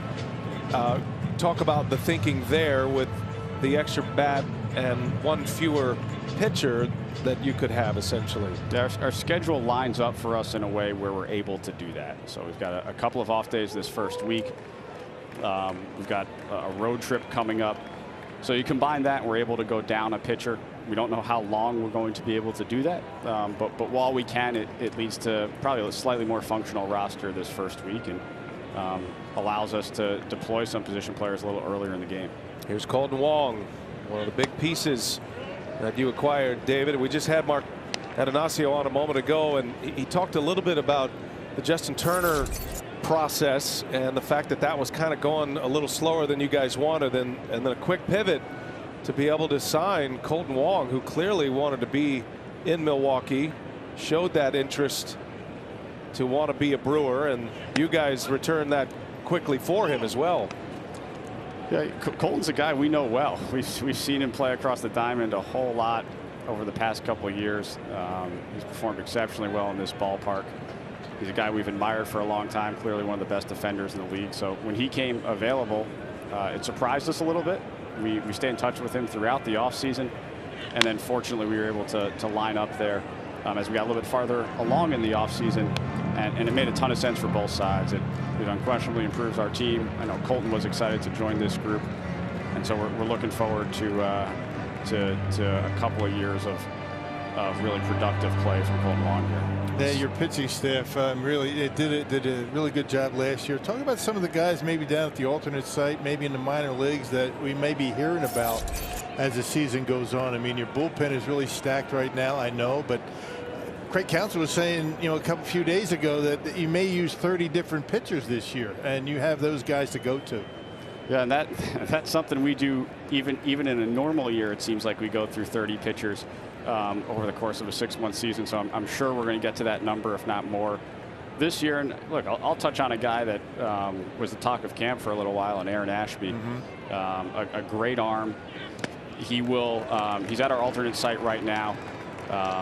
It would not surprise me if Aaron makes his major league debut at some point this year. In fact, I think we're almost counting on people like Aaron Ashby to progress through the system, make their major league debuts, and be able to help our team.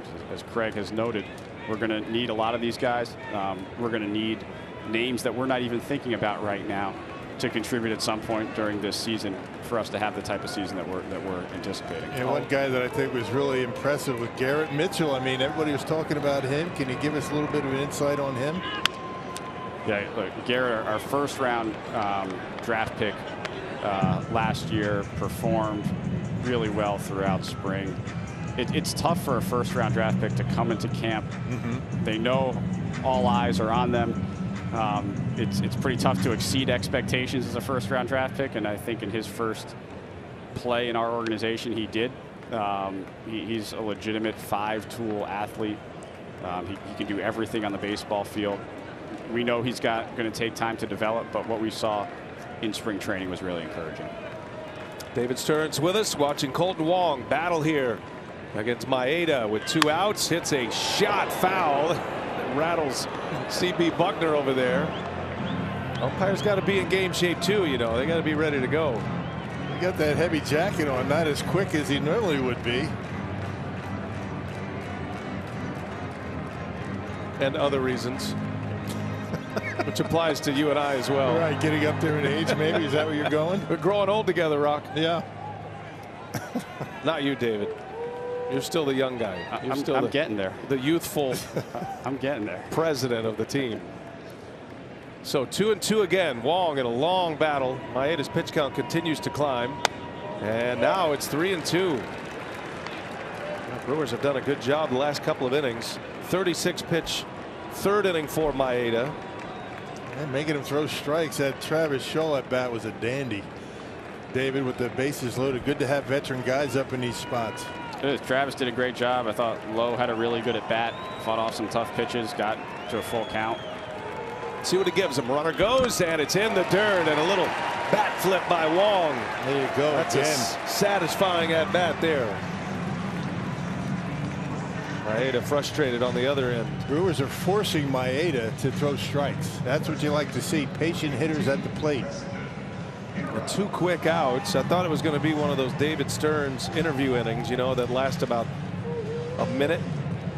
But then the Brewers start battling here. McKinney with a base hit. Colton Wong with a walk.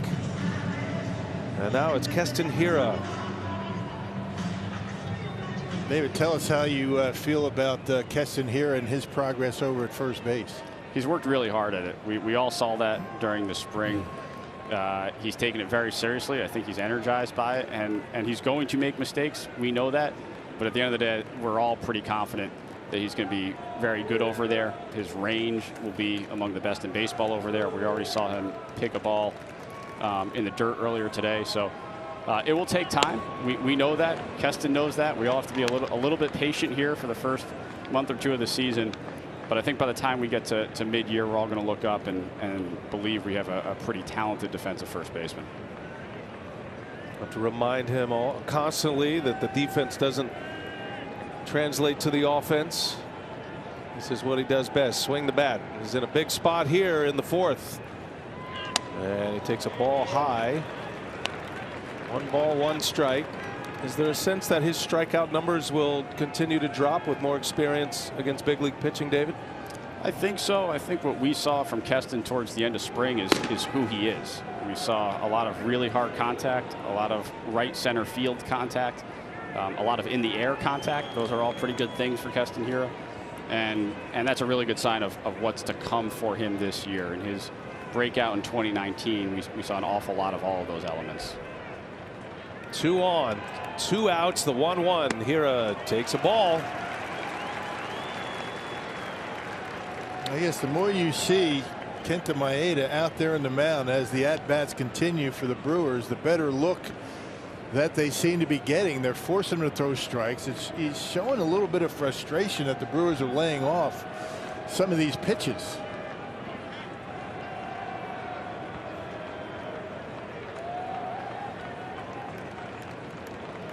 Hiura's got the count in his favor. And a swing and a miss. 2-2 now.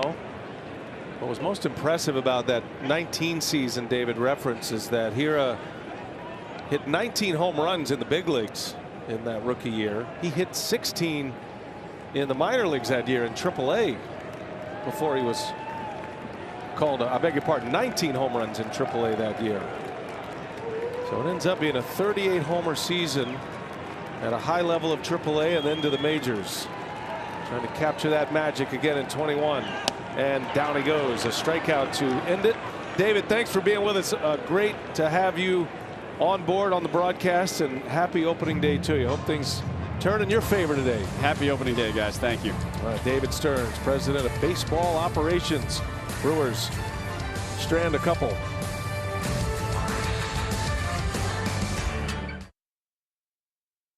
Opening day. Get ready for your next visit to American Family Field with the MLB Ballpark app. Access your tickets, order concessions right from your seat, find important game day info, play Brewers bingo and more. Download the MLB Ballpark app today, free for your smartphone or tablet. Makes things easy, contactless. So we got a pitching change here. Woodruff is out. His opening day start, last 4 innings. Gruber Law Office's call to the pen is fastball Freddie is turned into slider Freddie. These days he's added a pretty dangerous pitch to his arsenal. Yeah, the slider to go along with the curveball, and the big fastball works that pitch up in the zone. 3-1 last year. Earned run average is a tick under 4. 15 appearances. One of them starts. Really effective out of the bullpen. They're throwing a lot of strikes. There's his numbers. 47 strikeouts in 29 in the 3rd innings for Peralta last year. He had a terrific spring training, which is not easy to do for a pitcher in Arizona.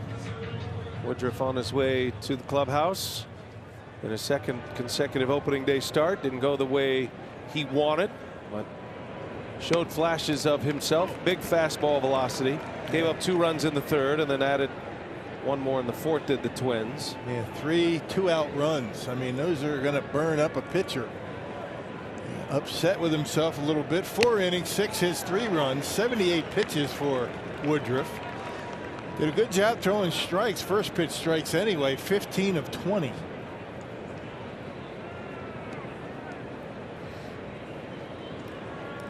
Peralta always in motion on the mound. A fastball that rides, high spin rate, jumps on these hitters. He also jumps off the rubber in his delivery, so he's coming at you a little bit closer. We're talking inches, but it all matters with the skill level of these players. And it's all about the finish. Just like that. Yeah, ball seems to rise as it gets to home plate. Boy, velocity's good. 96-mile-an-hour fastball. And one away. Strikeout to his first batter face. Sophia Minard's been tracking Freddie all spring, and he had a great spring, Sophia. He really did, and Craig Counsell said he came to spring training and just looked like he was pitching like a starter. But this is a role that Freddie Peralta is really comfortable with. 11 of his 14 appearances last year were multi-inning appearances. And you guys mentioned the slider, what a difference that made for him. It was a pitch he ended up using 24% of the time last year, and it was basically non-existent in 2019. So he was able to use the curveball a little less, rely on the slider a little more, and he said it's just a better pitch for him to have the 3 pitches and have confidence in all 3. He said the curveball is a little bit slower than the slider. It has a different break, and so he says it just gives the hitters something else to think about, helps keep them off balance. That was the feedback he got, and he said not only just to have the 3 pitches, but to be able to throw all 3 of them for strikes. And then this year he worked really hard on not just refining that slider, but adding a changeup as well. So he's got a really good 4-pitch mix, and Craig Counsell said the rhythm with which he's pitching, just the complement of stuff that he has, it's really a complete step up from when he came up and made his debut in 19. And again, I mean, out of the bullpen, you can get away with 2 pitches when you have a fastball like he's got, very effective. But adding that slider, throwing a few changeups, and all of a sudden now he's going to be in that that starter mentality category. And I tell you, the slider was a good pitch for him in spring training. He was getting a lot of swings and misses on sliders off the plate, and the slider much more consistent in the strike zone than that big curveball that he throws. He's throwing a few wrinkles up there on Sano. Sano has given the Brewers fits today. Walked in the first off Woodruff, had a single to right on a hard hit ball in the 3rd inning. One of the better hit balls against Woodruff. He gave up 5 hits in 4 innings, struck out 5.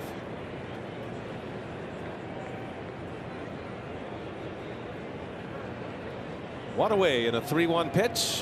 Oh, had him out in front. Slider, good pitch. The old equalizer on 3-1.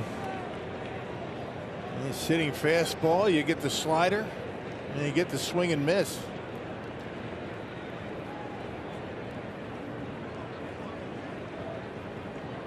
Three balls, 2 strikes on Sano. Peralta, and he put a fastball by him. Yeah, because of the slider on 3-1. I mean, Sano wasn't sure. He wasn't sure about the fastball on 3-2, and because of that, he's behind it. The other important part of this is that, with the slider and this fastball combination, Narvaez throwing the right sign down first time. You just get a guy on 3-1 shaking off. I mean, that slider might not be as effective. That's why that communication between catcher and pitcher is so important. That's a good point. Second year with the Brewers, Narvaez so much more comfortable this year, familiar with the pitchers, as Peralta misses to Kepler.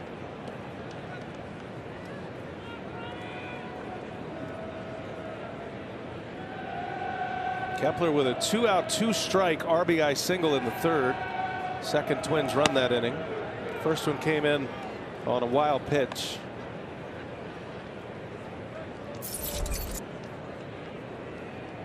Peralta is the 5th starter for the Brewers, but with the off days, that spot won't come up. So everybody stays on their turn, and Peralta is available out of the bullpen. It's another reason why the Brewers are comfortable with a 7-man pen, a 12-man pitching staff. But you really add to that, so you really have an 8-man bullpen until Peralta's 5th spot in the rotation comes back around, and I'm guessing that's when you would see a move made. Right. I think the Brewers would be most comfortable with 13 pitchers. That's hit hard into right field. Kepler, and it's over the head of Garcia. Kepler around second, thinking about third. He's on his way, and that is going to be a triple for Max Kepler. Yeah, so much for a bad spring training. Doesn't mean a whole lot, does it? Yeah, Kepler with a base hit in the 3rd inning, driving in a run, and now a triple on a 2-1 pitch. I think it's a changeup. Yeah, I mean, it was 2-0. He threw a curveball for a called strike, and now Kepler able to wait back on a 2-1 changeup from Freddie Peralta and drive it over the head of Bobby Garcia. Garcia gets a little bit too close to the wall, bounds away, and that's why Kepler was able to get to third base. Kepler's 2 hits today have come on the changeup. A 2-out RBI single in the 3rd, and now a 2-out triple in the 5th inning. 4th inning that Minnesota's had a runner in scoring position as Buxton takes a ball.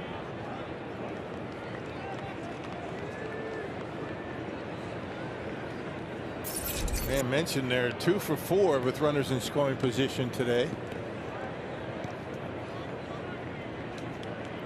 Both of those hits with 2 outs. This is a tough lineup to get through.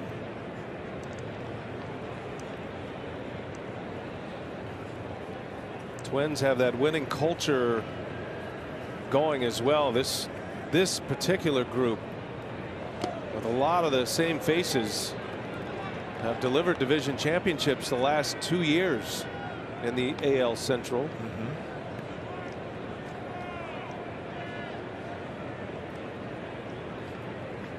Twins did lose Jayco to Rizzi, who was 2nd among their starters in ERA the last 2 seasons. They lost their utility man Marwin Gonzalez as well, but they brought in Andrelton Simmons to play every day at short.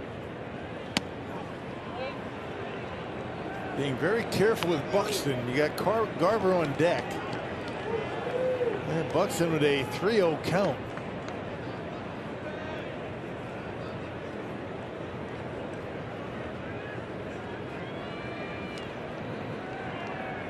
Buxton has struck out twice, both against Woodruff.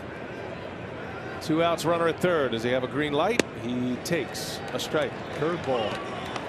How about that? Curveball and 3-0. Goodness. Boy, this game's changed a lot. Yeah, it might fall into the category. Let's just throw one here. If you walk him, so be it. Yeah. But get the feel for one. See what he does here. Certainly got Buxton thinking now. And he spins another one in, but it's a ball. So a triple and a walk after back-to-back strikeouts. The Twins have 2 on now. And I wonder if Buxton's going to be at first base long. Yeah, you know it. You know he's going to try and steal, get it in scoring position. This guy's about the fastest guy in the big leagues, or close.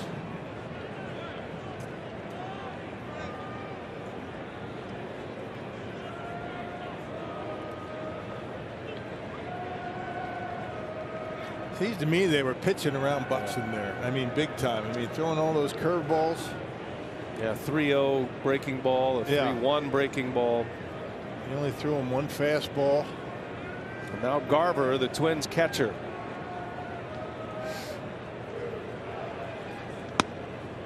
Right down the middle. Took a guess and guessed wrong.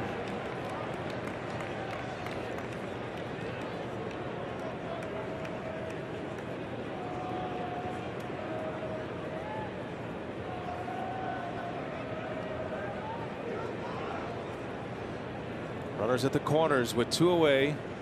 Buxton leaning. There he goes. And Narvaez won't bother. Don't even. And that big high leg kick. By the time Freddie starts and gets rid of the baseball, a guy like Buxton going to steal it easily. And now you just get the hitter. Had just 2 steals last year in the shortened season. Had a 29 stolen base year back in 17 and gets his first of the year. And now Narvaez wants to get organized with the signals. It's a big spot right here. The Brewers down 3-1. This is where the Twins have done all their damage with 2 outs.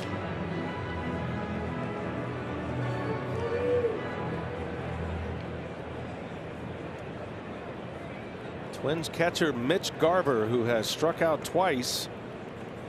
Woodruff got him looking on a breaking ball in the 4th inning. That started the inning. Back-to-back Ks for Freddie. in this 5th inning, coming out of the bullpen. 1-1. Right by him. 96. Hitters just don't see it. It just gets on you. First strike, 97 miles an hour. You might hear analysis about Peralta saying it's 96, but it looks 98, 99, or 100. It's got that jump. 1-2 pitch.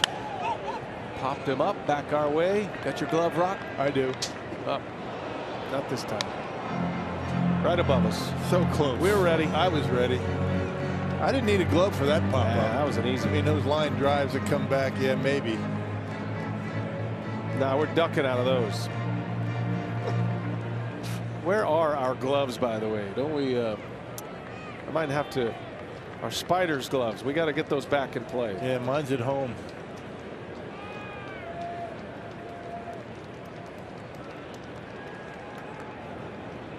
Two on, 2 outs. The 1-2. Got him. Fastball upstairs. Peralta strikes out 3 in the 5th. Strands 2. Here's what's on deck. Brought to you by Menards.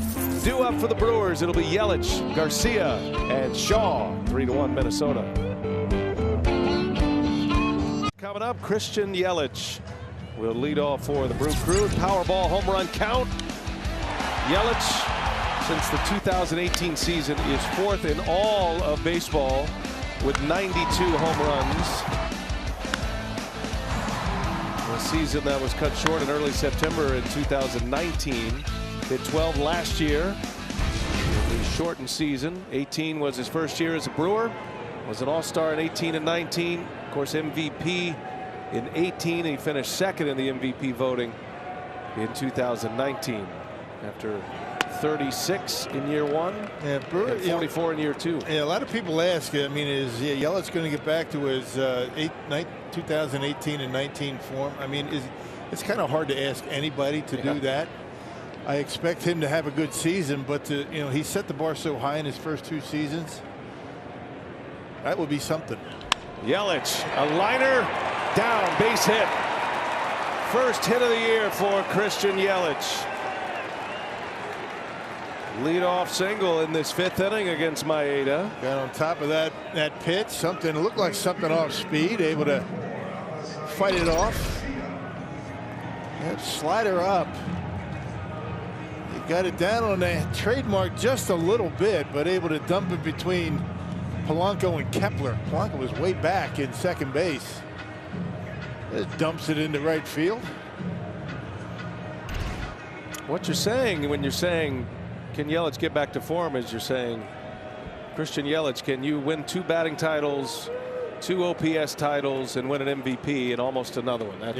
That's kind of the level of brilliance that he has performed under in his first 2 years as a Brewer. He's asking a lot. Here is Garcia with 2 hits today, 2 singles. Garcia has 4 multi-hit efforts in his 7 career opening day games.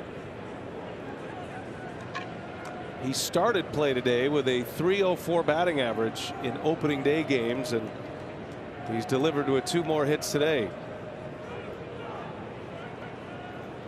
Brewers down 3-1. Swing and a miss, tied him up. And we talked about the commitment that a lot of these position players made in the offseason to get back to form, underperformed offensively. Avi Garcia lost 30 pounds in the offseason.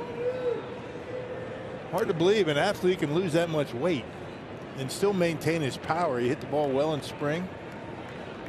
He was always fast. Now he's even faster.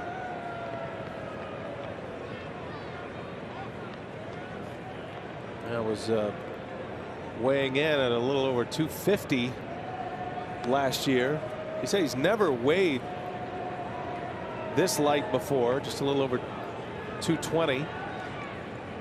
But it's not like he went on a drastic diet. It's not that. He actually just got really into nutrition, intake, anti-inflammatory eating, and he takes a call at strike 3. Down he goes. Maeda with strikeout number 5.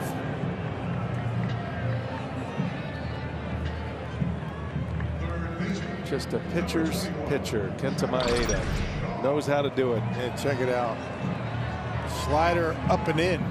83, not anywhere near where he wanted it, but turned out all right for him. He signed an 8-year deal with the Dodgers and would later admit that he wanted a trade. Dodgers were starting to fill up in their rotation. Maeda, all those years with LA, would be in the rotation during the year and then would end up in the bullpen in the postseason. So the Twins, he still has a great relationship with the Dodgers and very thankful for his time there. He was an excellent pitcher in Japan, of course, prior to his arrival. 4 seasons with LA, second with Minnesota.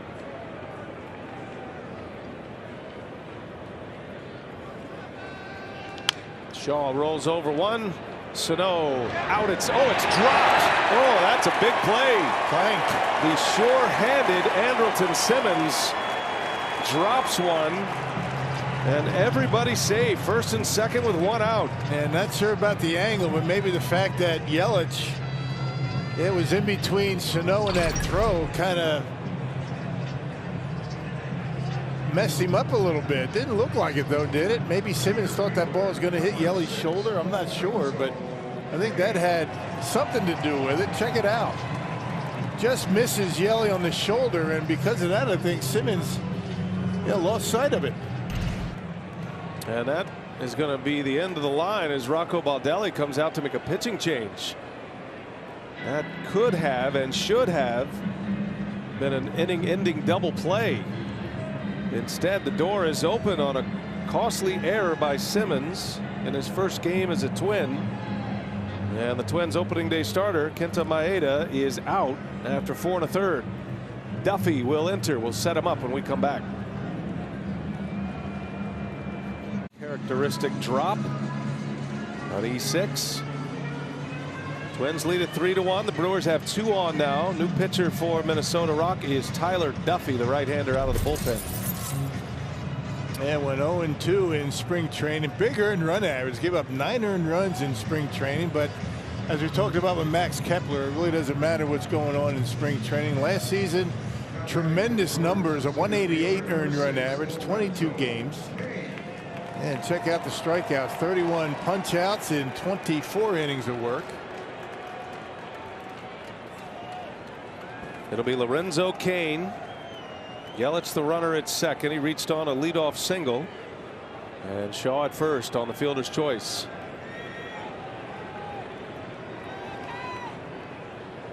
And Cain on the first pitch, a base hit. Yelich around third, is going to hold there. Buxton has a great arm, accurate throw or two. And he gets there quickly. So it's a single for Cain. They are loaded up with 1 away for Narvaez. First hit of the year for Lorenzo Cain. Yeah, I think Yelich had to hold up. He wasn't sure if that ball was going to be caught or not. On a slider, Lorenzo able to center on one. And check out Yelich. He's got to hold up. Well, maybe didn't really. Yeah, but Jason Lane, new third base coach, holds him up. Good idea, because he would have been out at home. Jason Lane replacing Ed Cedar, third base coach.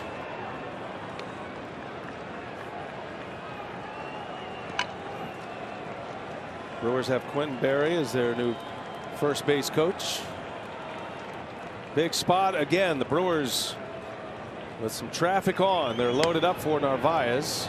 By the way, this is the 10th half inning today, and it's the 8th with runners in scoring position.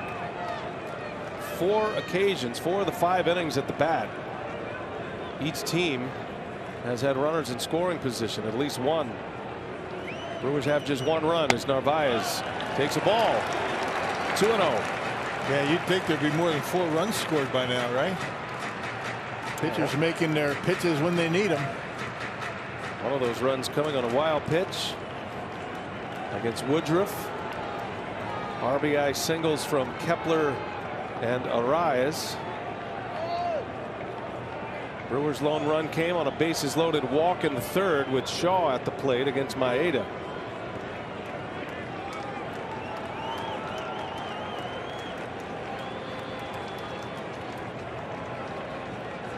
2-0.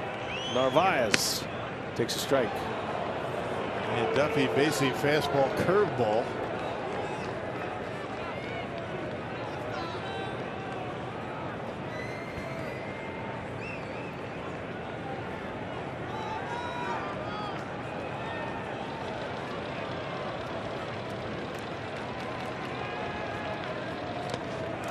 Good block in the dirt. 3 balls and a strike on Narvaez.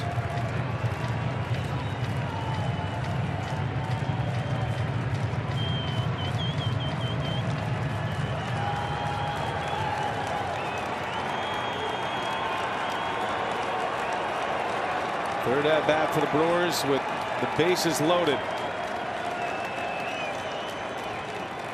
Duffy deals Narvaez, little jam shot left field, falling fast. It is down. Yelich will score, and now winding it up is Shaw, and he's going to be out by a mile at the plate. Hey, yikes. And Jason Lane sending him, and it looked like Shaw all but stopped at third base. And he got thrown out by a ton. That's a big out. It would have been bases loaded, 1 out. Instead, first and second, 2 outs on a perfect throw from Cave, and indecision there around third base. Let's watch it all. Yeah, watch Shaw. He's going to stop. He's right on third base, and perfect throw by Cave to get him by 10 feet. And Jason Lane, the new third base coach for the Brewers. Yeah, mistake. Cave gets the outfield assist. Yelich scores the run. It's 3-2. RBI for Narvaez. And Craig Counsell is going to go to his bench.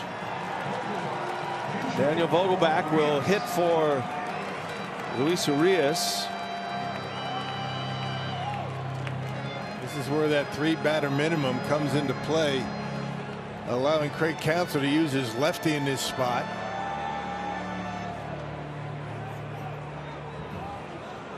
Three hits in the inning. Vogelbach. Chance to tie it or give the Brewers the lead. Powerball home run leaderboard from a season ago. Daniel Vogelbach with 4.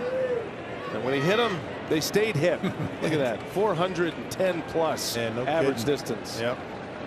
He's more than a home run hitter, though. He's got that home run hitter look, but he's just a good hitter. Tough at bat. And a swing and a miss. 1-1 the count. 2 strikes. He stays on the ball well. He will shoot at the left. If there was ever a guy born to wear a Brewers uniform, it's this guy right here. Daniel Vogelbach. Hit 6 home runs in 39 games when you combine numbers from Seattle. 1 ball, 1 strike. 2 on. Brewers down a run. 2-1. Rock, we've gone from the bullpen specialist to the pinch hit specialist nowadays. Right. You know, because of the 3-batter minimum for relievers. Craig Counsell pretty confident Vogelbach was up there and they're not going to be able to make a pitching change. Go to a lefty. 2-1. A strike. Right on the edge. 2 balls, 2 strikes. Duffy entering this game. Maeda had a chance to get out of the inning with a double play ball.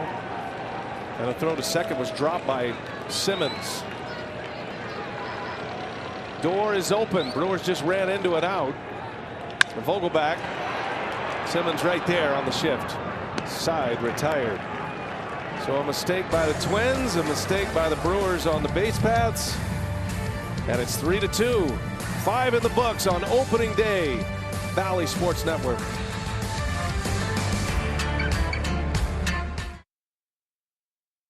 Twins have a 3-2 lead over the Brewers as we head to the 6th, and the Milwaukee Brewers players and the Brewers Community Foundation partner every season in an effort to support our local community, and the players provide financial support for nonprofits throughout greater Milwaukee. BCF thanks all of the players for their generosity and dedication for continuing to support the community initiatives.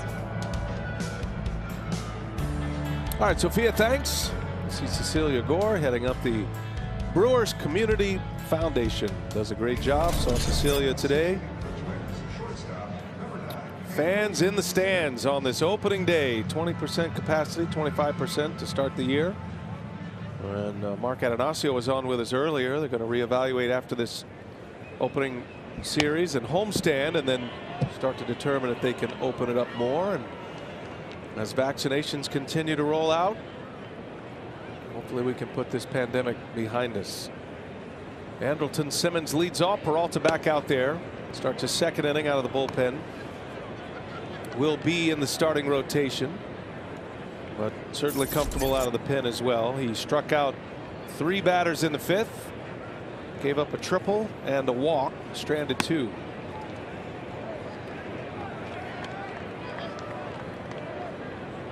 I got my first vaccination yesterday, Rock, and I can tell you, at the Wisconsin Center, that is one well-oiled machine over there. I was beyond impressed. They do a terrific job. I mean, amazing how smooth all that runs. And I got my 2 shots. I got them in Arizona, actually. No real effects from either one of them other than the sore shoulder. Yeah, I got a little sore arm today, but I can fight through that. I don't need the shoulder so much. So Arcia in the game at short. Rocco Baldelli's going to go to his bench now. And his big bat, Nelson Cruz, who will be their everyday DH this year, re-signed Cruz to a 1-year deal after his contract expired. And this is a big bat off the bench with a man on in this 6th inning.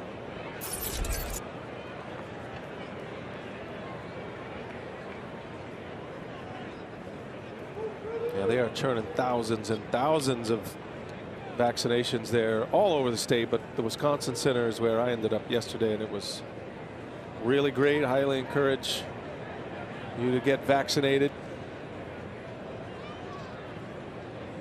Change the game here. Yeah. After this pandemic has just wrecked so many lives and so many lives lost. Making our way back to a new normal.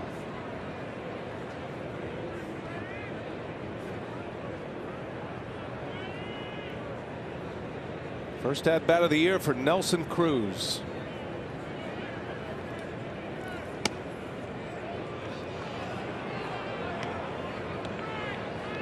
And Peralta being very careful with him. The one thing you don't want to do is fall behind this guy.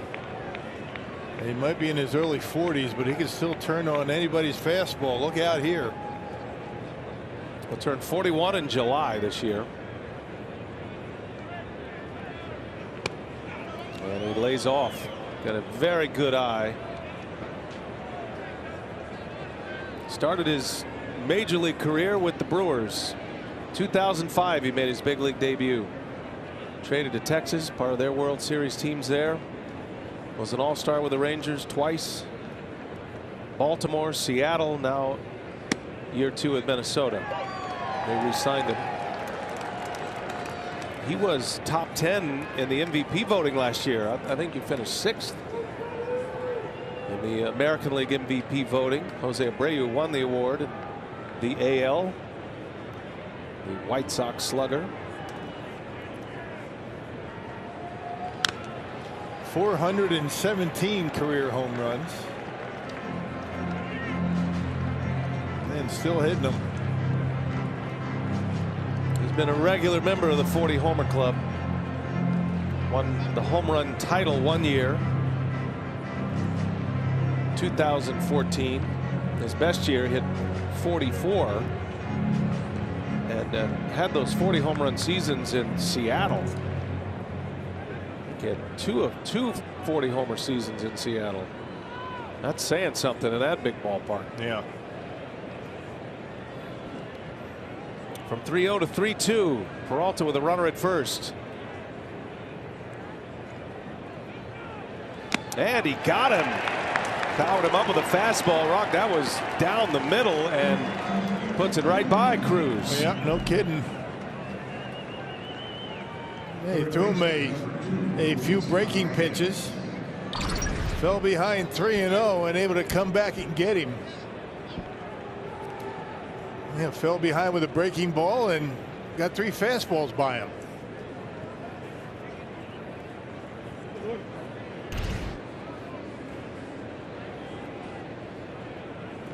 One away, top of the order now. Luis Arraez, who drove in a run in the 4th. 2 out, 2 strike single off Woodruff.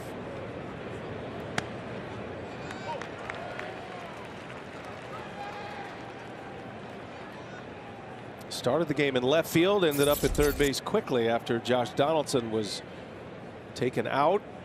Tight hamstring for Donaldson was the reasoning behind him being removed from the lineup. Arraez to third, Cave to left field. He's got another hit.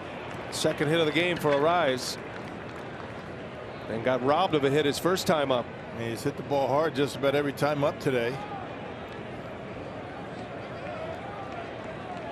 2 men are on with 1 away.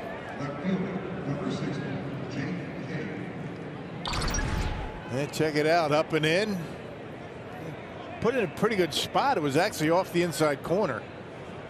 And look at it rise. I mean, popping those hips open, that belt buckle facing Peralta, and he got the barrel of the bat on it.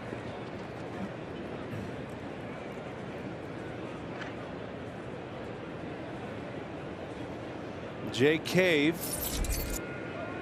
This will be his 3rd plate appearance. Walked and scored in the 3rd. And then he grounded out in the 4th inning with a man on. Peralta is a fly ball pitcher, doesn't get many ground balls. Yep, fly balls and strikeouts. A lot of deep counts.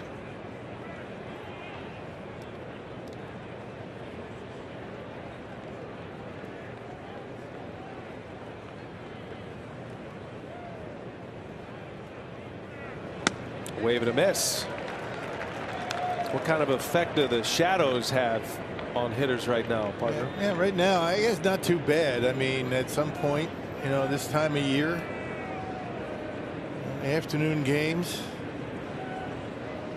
I mean, this time of year, those, 7 o'clock starts can be a bit challenging. 6, 7 o'clock.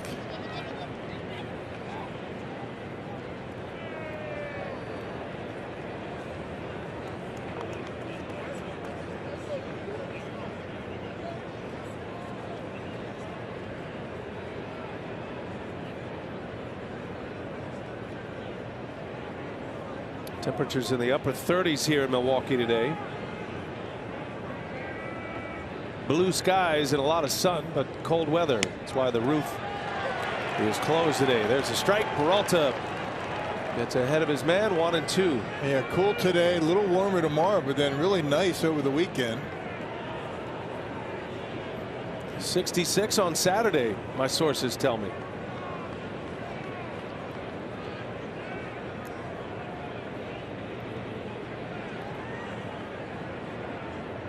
The 1-2. He got him. A strikeout for Peralta. Cave couldn't pull the trigger. Strikeout number 5 for Freddie Peralta. All of his outs have been via the K. This is about as good as it gets. You can't walk it across any better than that. 97 right on the outside corner. And check out Narvaez, the way he holds it there for Kerwin Danley. Yep, bingo.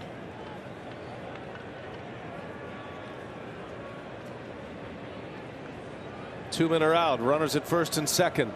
3-2 game. Minnesota with the lead. Brewers just got one in the 5th inning on an RBI single by Narvaez.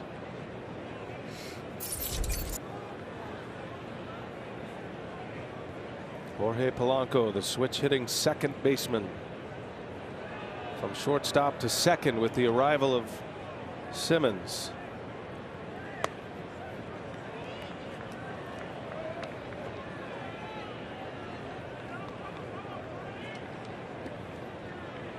Brewers have played the Twins on opening day on 2 other occasions, both when each team was in the American League.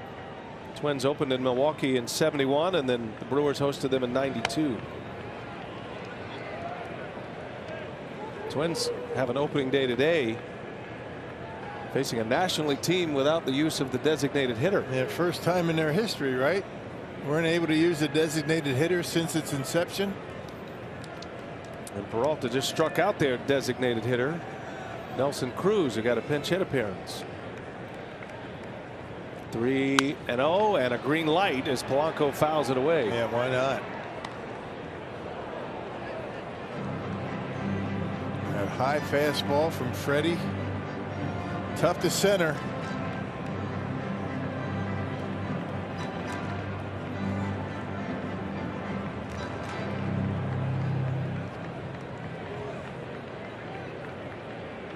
Twins have had a ton of base runners. They've stranded 7. Brewers have stranded 9. A lot of traffic today. And it's ball 4. They are loaded up.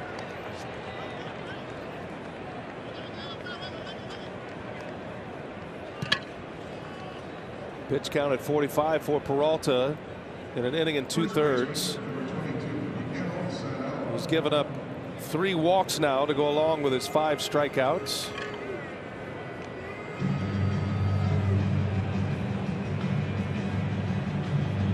Yeah, sometimes the strike zone can be elusive to Freddie every now and again, and it happens, you know, in the middle of an inning where he's been throwing a lot of strikes. He's walked 2 in this inning. He walked 1 his first inning. So 3 walks, 5 strikeouts. Chris Hook might have spotted something. Words of advice. And with the bases loaded and 2 outs, Peralta back to work. Hey, a reminder, T-Mobile is your ticket to the game. Now through April 5th, customers can score a free MLB TV subscription.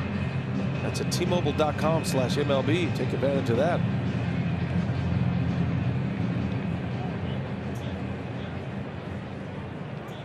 Opening day in the big leagues today.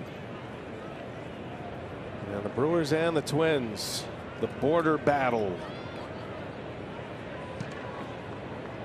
Big spot. Sano, 2 outs, bases loaded. He's walked and singled today. And was ready to fire on that one. Peralta struck him out in the 5th inning, put a fastball by him. A dangerous bat in a spot like this.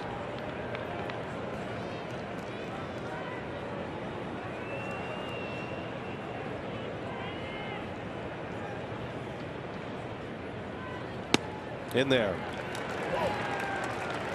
The flutter ball at 81. And the way he's matured as a pitcher, right? I mean, never would have done that a couple years ago. Mostly fastballs, which earned him the nickname Fastball Freddie. But as the scouting reports started to get out and as his hitters started to pay attention and get to see him more often, you know, Rock, I've heard it's a game of adjustments. Yeah, I've heard that even up here. I'm adjusting right now. 1 ball, 1 strike. A wave and a miss. Big breaking pitch. Had some bite on that breaking ball. Throw that one again. Or elevate the fastball. Just don't throw anything down the middle. You're the catcher. You got to put 1 sign down. What's it going to be? High fastball. Okay. Be assertive, Rock. 1-2 the count. They're loaded up. Peralta deals. Slider. Did he go? Did not.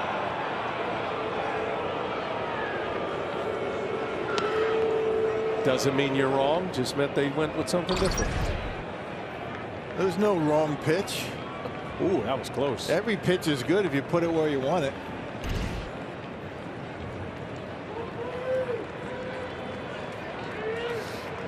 Two-two. This is where you want to get it done. 2-2. You don't want to go 3-2. Narvaez gets a shake off. Moment of truth here. Bases loaded, 2 outs, 2 balls, 2 strikes. Here, and Sano gets a timeout again. That's late. He did that early in the game. It's late. Did in the first inning. Narvaez is letting Kerwin Danley hear it. Most pitchers will go ahead and just throw one at that point, just so they don't have the sudden stop. Peralta did not.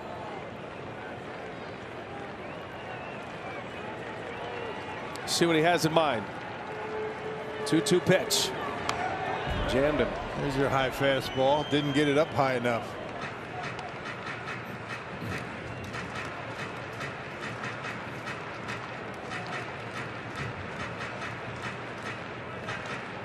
I tell you, Sano battles up there at the plate. I mean, he is a tough out. He might not always, come through, but he makes you work.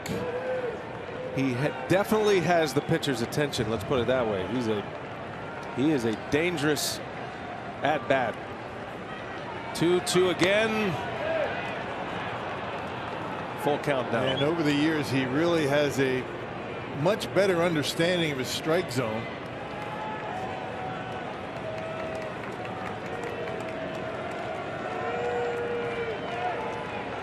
Well, you never know when the moment of the game happens. This feels like one of those moments right now. Brewers down a run. 6th inning. And the dangerous Sano up there with the bases loaded. 3-2 the count. All 3 runners take off. And Sano fouls it off.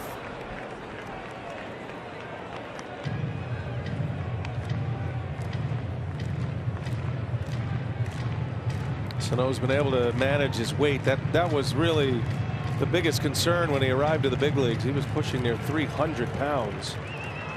To 270 right now. He's 6'4" though. Big body, big and strong, can hit him a mile. Do it again. Another 3-2 pitch. Runners take off. And a swing and a miss. He struck him out. He threw him the spinner. And Peralta records 6 outs in the 5th and the 6th innings. All of them via the K. None bigger than that one. Twins come up empty. Still 3-2 Minnesota.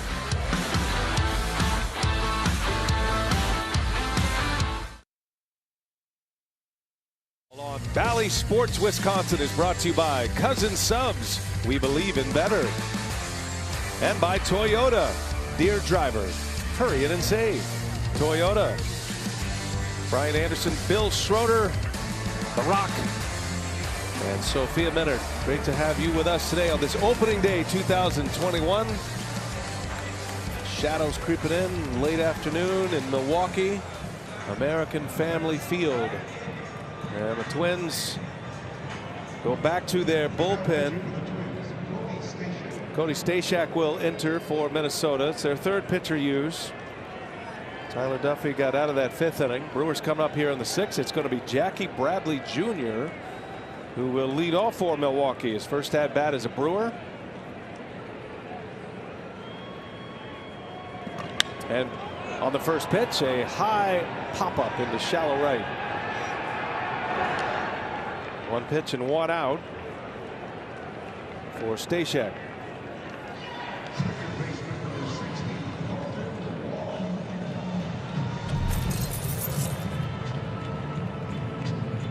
Definitely a strikeout guy. 17 strikeouts in 15 innings last season. For Stashak, 11 games. Good earned run average. And look at the opponent batting average. Not a whole lot of damage against him last year. 204 opponent batting average. Cold Wong takes a strike. I wonder if Counsell will leave Jackie Bradley Jr. in the game. That'll be interesting to see what he does here. If he would stay on and potentially play center field. Lorenzo Cain 1 for 3 today. Wong had a hit and scored a run in the 3rd. First hit as a Brewer came in the 3rd inning. Scored the first run of the season. The new Brewer leadoff hitter.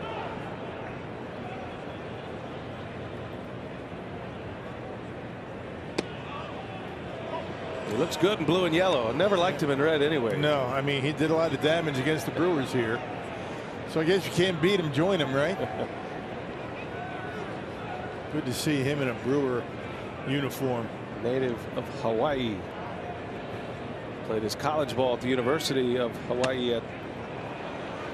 And he's down on strikes. Back-to-back outs. 2 up, 2 down. Stashak picks up his first K. And that brings up Hira. Yeah, high fastball. Basically fastball slider guy. Yeah, 4-seamer up around the letters. Yeah, Colton Wong knew right away. He swung at one out of the zone. 3-2 Minnesota. 2 outs in the 6th. Hira at the plate with Yelich on deck. That is a trouble spot for Keston Hira. The high fastball, and Stashak is out there for a reason. This particular window of hitters. Vulnerable to the high fastball. And so tough to lay off of. And then he pairs it with that pitch right there. A little breaking ball. That was not his best. I'm sure he would tell you. It looked like it had the strike zone, though, didn't it?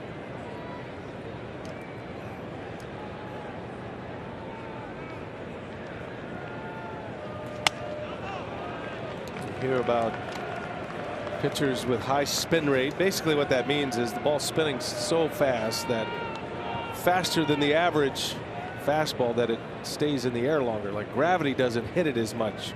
It gets a sense that it's actually rising as it gets to home plate, but it doesn't. It just doesn't drop at all. So it's not so much about the velocity, and that certainly helps, but we've seen it through the years. Didn't really dissect it to that level where a high spin rate guy, Don Sutton, threw the high fastball paired with his curveball. First guy that we've had here in Milwaukee that ever used it to great success was Mike Fiers, who threw 88, 91 miles an hour tops, but lived in the upper half of the strike zone. 2-2 to Hira.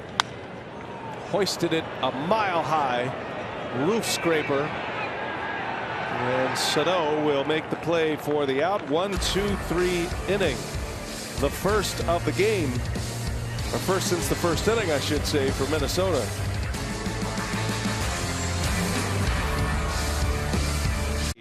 Milwaukee, Wisconsin, American Family Field on this April 1st. 3-2 Minnesota as we go to the 7th inning. StatCast powered by Google Cloud. We take you back to the Max Kepler triple. Knocked it over the head of Garcia. And just a light stroll. He's faster than that, but didn't need it. Still pretty fast, as is. He's having a good day at the plate after having a miserable spring. On your first major league hit, which was a triple, right? What's your StatCast? I was thinking about going all the way around the bases, but they held me up. 15 seconds later, you decided third base was enough. Actually, and I've told you this story, and forgive me if you've heard this. Stop me if you've heard this. About halfway between second and third, ball hit me in the back. Had the ball missed me, I would have never hit a triple in my entire career. You got one. The first major league hit, as you look at the numbers on Eric Yardley. Rock, this Sidewinder was so impressive last year in the shortened season. And really no danger of not making this team, and provides not just a valuable role, but a totally different look than any other reliever the Brewers have. Yeah, no kidding. I mean, the sidearm delivery gets a lot of ground balls. 2-0 last year, 154 is earned run average. Kind of had a rough spring in 9 relief appearances, but hey, as we've already learned, it doesn't matter what you do in spring training. Kepler is prime example number 1. He couldn't buy a hit this spring. He's got 2 today. Make it 3. Just inside the bag. Arcia trying to run it down. Kepler on his way to second, and it's going to be a double.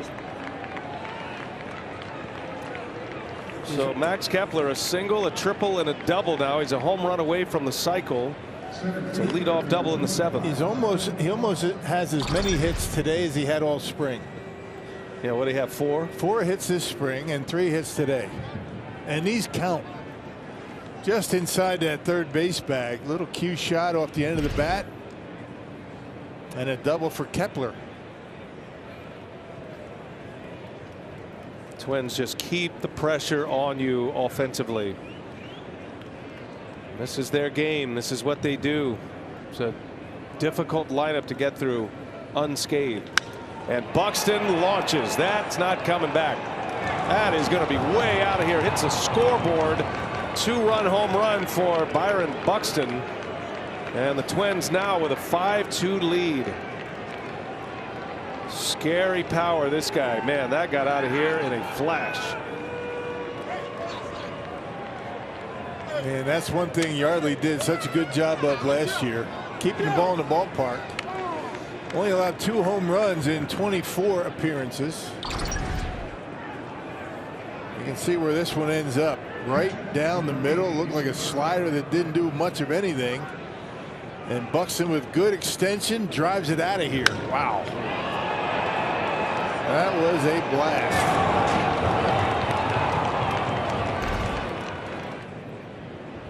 Two-run shot, first home run of the season.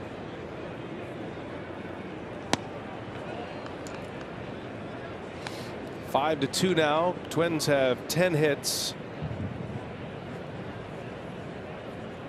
And Yardley starts all over again with Mitch Garver.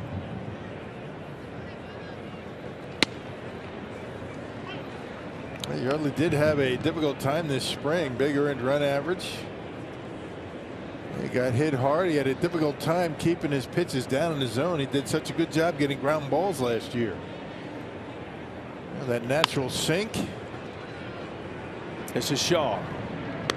On away. More like it.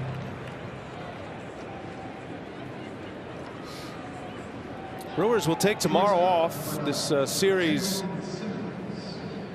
will resume on Saturday. That's something that baseball does every year. Give you a weather day, and even though the Brewers don't need it with a roof, still applies. That way you get a Thursday opening day and then a weekend slate of games Saturday and Sunday. So we'll do it again Saturday. That's a night game. 6:10 is first pitch. Corbin Burns against Jose Barrios, and then Sunday's a day game. Adrian Hauser, Michael Pineda. And we'll have them for you right here on Bally Sports Wisconsin.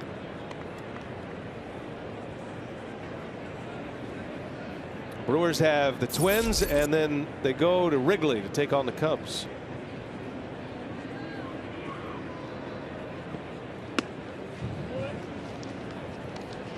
Might be a little chilly down in Chicago early April.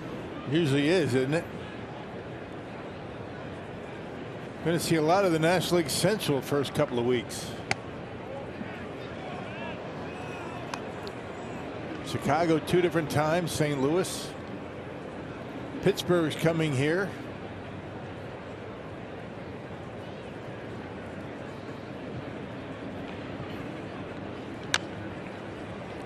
Brewers go to Chicago twice in April. Yep, there'll be a series at Wrigley on the 23rd through the 25th. Wrigley in the summer is a hitter-friendly ballpark. Everybody knows that. What nobody talks about is how hard it is to hit at Wrigley in April. With the cold weather and the wind blowing in. In the right field, routine fly ball for Avi Garcia. 2 outs. Gives us a chance to hear a quick word from our friends at Aurora.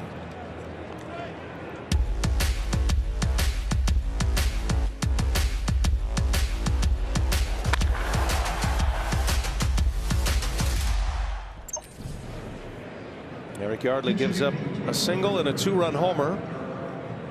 Retires Garver and Simmons, and it'll be Kyle Garlick now to pinch hit for Minnesota. Can close the book on Stashak, who retired the side in order. Kenta Maeda started 4 to 3rd, in line for the win. Gave up 6 hits. Duffy finished off that 5th inning, and then Stashak worked the 6th.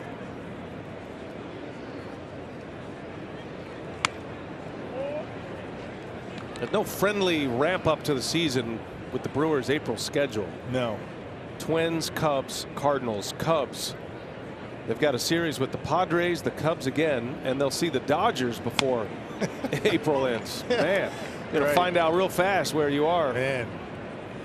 Well, they say you can't win a division early in the year, but you can certainly get yourself in a big hole. The Brewers need to play good baseball.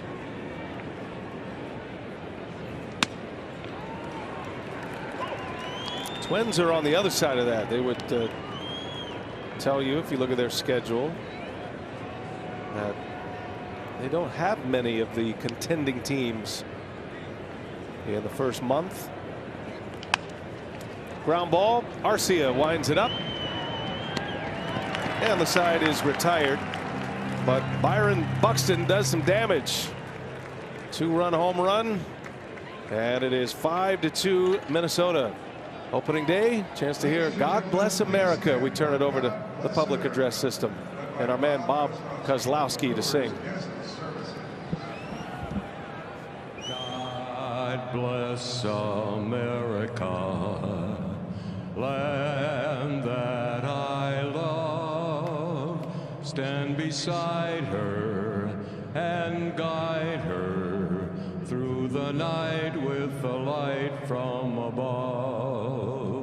From the mountains to the prairies to the oceans white with foam. God bless America, my home sweet home. God bless America, my home sweet home.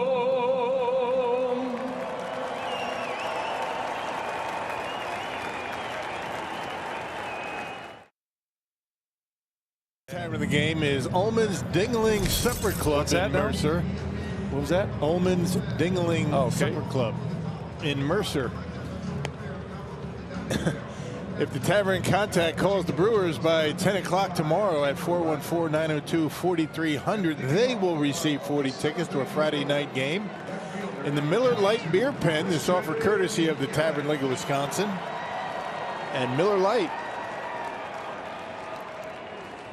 Say hey to all of our friends at Ullman's Dingling Supper Club. Yeah, we need to go up there. That sounds like our kind of place. Fit right in. Christian Yelich will lead off. Man, glad the Tavern's back. Glad the Taverns are open. Yelich will start it. Taylor Rogers on the mound for the Twins. Now 5-2 after the Buxton 2-run home run.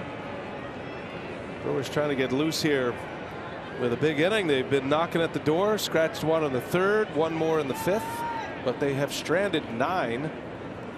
Twins have left 10 on in this game. Base runners everywhere today. Yeah, Brewers only 1 for 7 runners in scoring position today.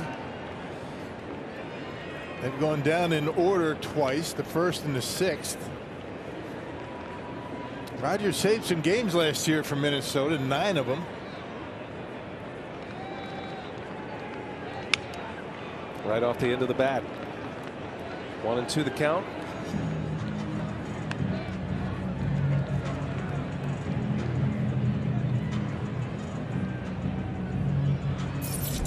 Yelich got his first hit of the year, a single in the 5th inning, scored a run. Brewers ran into an out in that inning. Changed the complexion of the inning.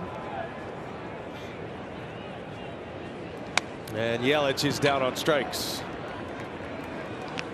So this Twins bullpen is now retired 5 straight. And Rogers has had good success in his career, but the Brewers have been able to get to him quite a bit. There's a good slider to get Yelich. Slider up, away. In his last 5 innings against the Brewers, Rogers has allowed 6 earned runs. Let's see if that can continue today.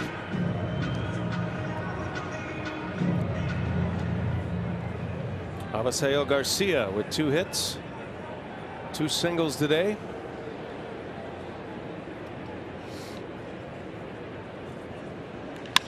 In the air to center field, high fly ball. Buxton with room though. Yeah, didn't get it. Didn't have that sound to it. A step on the track. Garcia flies out. 2 up, 2 down for Rogers. Isn't it amazing how a day can turn around for a guy like Buxton? I mean, he struck out his first 2 times up, then he drew a walk, and then he hits a big home run almost 460 feet. I mean, you go from feeling like really bad about your opening day, and in 2 at bats, it just completely turns around. That's the way this game is. And it can go the other way on you, too. It's a fickle game. Yeah. It's all mental at this level. Buxton just displaying all of his talent today. He's got a steal. He made a great throw that forced the Brewers to hold a runner around third. Excellent center fielder. Shaw in a 1-1 count.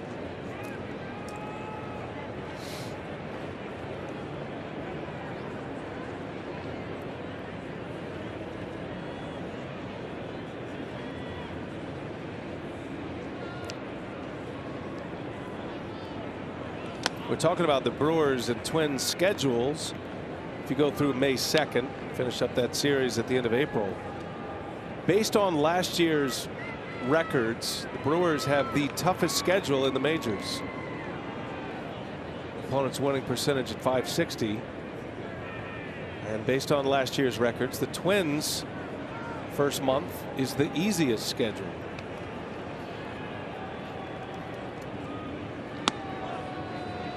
Doesn't mean teams can't change. You never know what you're going to get. All depends on how you're playing as well, but Brewers are going to have to get on their game quickly, facing some of the contenders in the major leagues. Craig Counsell would tell you that's all right.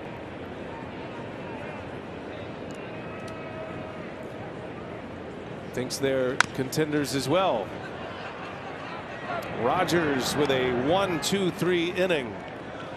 Twins relievers have retired 7 in a row at the plate for the Brewers. We go to the 8th. 5-2 Minnesota.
Reset. Luis Arraez, that 2-out 2-strike single in the 4th inning, adding a second run to Brandon Woodruff's line. Omar Narvaez had a little flare base hit. That was a single for Narvaez in the 5th inning. Second Brewers run at that point. And this one was a big blow to this point. Off the scoreboard, Byron Buxton with a 2-run homer. 7th inning 2-run home run for Buxton, number 1 for him, only homer of the game, and it's 5-2 as we go to the top of the 8th. Brewers have a new pitcher on the mound, the Wisconsin native on a Brewers opening day roster, J.P. Feyereisen. Yeah, born and still resides in River Falls, Wisconsin. He is the 10th Wisconsin-born player to play for the Brewers. His manager was one of them. What a spring he put together this year. I mean, his spring training earned run average less than 1. 17 strikeouts for Feyereisen in 19 2/3. Just an incredible run this spring. That's what put him on the roster. He gave up 1 hit this spring. The whole spring. Yeah. 9 2/3 innings, 9 games, 1 hit. How do you send a guy out after that? Earned it. And he's got a hot hitter at the plate, Arias, who had those 2 hits. We showed you the RBI. Twins have had 2 out, 2 strike RBI singles today. Kepler and Arias. Kepler's got 3 hits. As a team, the Twins with 10.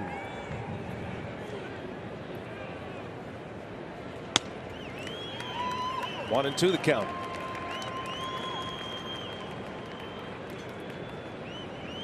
Feyereisen came to the Brewers last year. He played his college ball at Stevens Point. River Falls High School. And then to Wisconsin Stevens Point.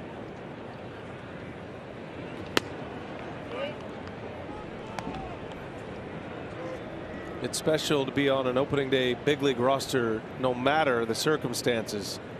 But to do it for your hometown team, especially this state, it's a bigger deal. Yeah. Had been with the Yankees, started in the Cleveland system. And a few years at AAA with the Yankees. Scranton Wilkes-Barre. Signed with the Brewers last year. He got in 6 games a year ago, as Rock mentioned. But on that opening day roster this year. And he loses Arias on base for the 3rd time. As we send it down to Sophia Minard. What do you have, Soph? Well, it's definitely a special day for JP Feyereisen and his family. When I spoke to him yesterday at the workout, he said, I think if American Family Field was open for 100% capacity, he said, I think all of River Falls would have made an effort to be here for opening day. But he does have his parents, Randy and Jana, in the stands, his 2 sisters as well. But this really started for him going back to last season when the shutdown happened. He reported to spring training last year about 230 pounds, and he really trimmed down. He came back to summer camp weighing around 200 pounds. He said that was maybe even a little too light. So he feels really good about where he is right now, about 210, 215. And really, he said because he was able to join this team last year, make his major league debut, made 6 appearances. He said being able to do that, he didn't have to work in the off season. He would typically spend his off season working with his father's company, Feyereisen Flooring Company, laying floors, painting, doing whatever had to be done, the odd jobs, just to stay busy and earn some extra money in the off season. But because he didn't have to do that, he was able to train and rest and just get everything that he needed to do to get his body right. And certainly the results backed it up with what he was able to do at spring training and earn a spot here on the opening day roster.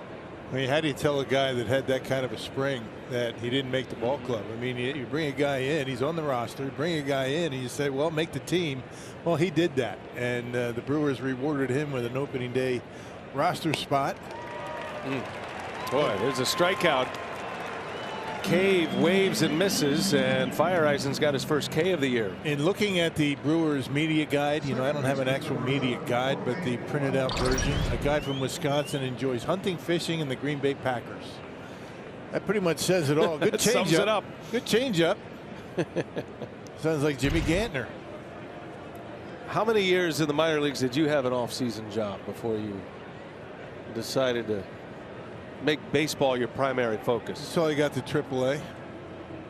I mean, we're not talking about, you know, nuclear physicists or anything. I don't think anybody was thinking that. Yeah. At all. Do you think? What were your odd jobs in the off season? What'd you do? What was the most interesting one? I worked for an electrician one year. Yeah. Did you actually do electrician's work? No, I handed him the equipment that he actually did it. Don't touch that. I worked at a kennel. I'm not going to tell you what I did there. Feyereisen runs out with down. Polanco is out, number 2. But, you know, you're in the minor league. You don't know if you're going to make it to the big leagues, right? I mean, you got to sustain yourself. Hold on. Wait a minute. You worked at a kennel. Yeah. I know you're a dog lover. That feels like You know, I didn't have a lot multi-layered story. I didn't have a lot of connections to get really the cush jobs. You didn't want a caddy? No, I didn't have anything like that afforded to me. I mean, that is, all kidding aside, that is one of the areas that baseball has tried to address and needs to address more, that minor league players need to make more money, period. Because they're, and these stories about being in the minor leagues, and you know, I was an announcer in the minor leagues for 9 years. I know it. I've seen it. I can't imagine having to play and be at top condition, and you know, these are athletes trying to make a career out of this, and it's very difficult. Well, not that long ago, big leaguers had to do that. Yeah, that's true. I mean, you know, back in the 70s, 60s, I mean, you know, whenever the minors started to get really good, you talk to, you know, players, and you know, a lot of them were, you know, they had to work in the off season. I think the difference about when we have these conversations about what it used to be and what it is now, there is a competitive discrepancy with players that may sign big bonuses, or you know, they're a little more well off to just train and prepare for a season. And then there are other players who don't have that ability. Feyereisen was one of those guys. I mean, think about this. He just made it to the major leagues last year. This was the first time he's been able to just train and do what he's paid to do. Right. It's a big deal. Yep, it is. He's got a man at second base with 2 outs. Sano at the plate. The 1-2 pitch. And he got him. That's what he's been doing all spring. J.P. Feyereisen. A couple of strikeouts in his 2021 debut.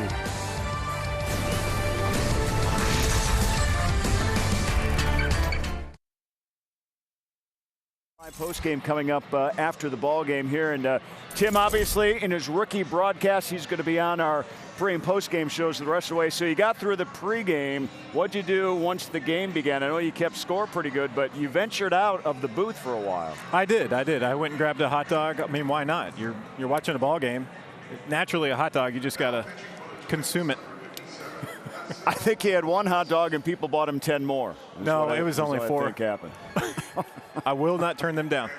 All right, we're getting set for Brewers Live postgame presented by Freighter and the Medical College of Wisconsin. Brewer bats were stymied early in this one. Freddie Peralta makes his appearance in this game. We'll talk about that and if he'll make his start on Tuesday. And Craig Counsell will hear from him and get the skinny from the Brewers manager, all coming up after the ball game, guys. Craig, I cannot keep my eyes off Tim Dillard when you're talking because Tim is wrapped up in the axle heavy right now with what to do with his hands and his eyes and his mouth. Well, we haven't figured that out, and it's been almost 9 innings. It's really entertaining. We've been practicing. Tim Dillard, we're so glad to have him. I saw Vinny Rottino here as well. These guys are great friends, and we're adding them to our Brewers broadcast. As you see, Hansel Robles and his numbers as he takes over in a 5-2 game. And also Chris Singleton is going to join the broadcast on those days when Rock has his sabbaticals throughout the year. So we've added some pieces to our broadcasting group this year, and thrilled to have them all. And Tim Dillard's going to be there on the pre and post game desk most of the time. He and Vinny Rottino will split that, and these guys are a lot of fun to be around. Yeah, Tim Dillard, I mean, you know, not a better guy you're ever going to want to meet, and he knows the game. I mean, you know, funny's all well and good, but he knows what he's talking about. He's been in the baseball a long time. He knows pitching, he knows hitting. It's going to be a lot of fun watching both of those guys analyze the pre and post game show. 9 altogether, 9 bodies altogether on the Bally Sports Wisconsin group. But as usual, you're the Rock. It's actually Sophia. She's the one that's going to be doing all of them this year. That's true. That includes all of spring training. She is in the tier 2 reservoir, though. She's the tier 2 queen. None of us have that kind of access. So no. She hangs that over our heads a lot. Arm's length distance. Sophia's got a good spot down there. First base dugout. 3 balls and a strike, and Kane rolls 1 foul. How is life in tier 2, Sophia? Don't rub it in, but just give us a sample. I don't want to rub it in, but I will say it has been great just to be back on the field, to have dugout access again, to talk to the guys before the game. I think it just feels a little bit more normal, and that's a word we haven't been able to use enough. So I hope that as the season goes on, we can all get back down here, we can get back on the road, and just do our jobs how we want to. Kane rolls one foul. I kind of felt like she was rubbing it in. Yeah, I think so. Just kind of, she's so nice though. That's kind of about as gravelly as it gets. If we didn't know her any better than we do, you would think that she's rubbing it in, but yeah, she was asked, right? She's been offering great reporting and a bunch of features, a lot of interviews during spring training, and helping bring all of that. That's the thing we missed the most last year. We really had no access other than Zoom calls. I think we've all had our fair share of Zoom calls at this point. Kane, a swing and a miss. And Hansel Robles had 3 years with the Angels. Last year didn't go all that well. 18 games, that big earned run average over 10. But before that, really put together some good numbers. There's a fastball pretty much down the middle around the knees, and Lorenzo with the big swing comes up empty. Brewers offense has gone dormant with this Twins bullpen, which is starting this season. Major questions about their pen, kind of success they'll have. I think they're counting on their outstanding offense to alleviate that pressure. You can be a much better bullpen when you're pitching from in front most of the time. Those at bats get a little more pressure packed late innings when you're down.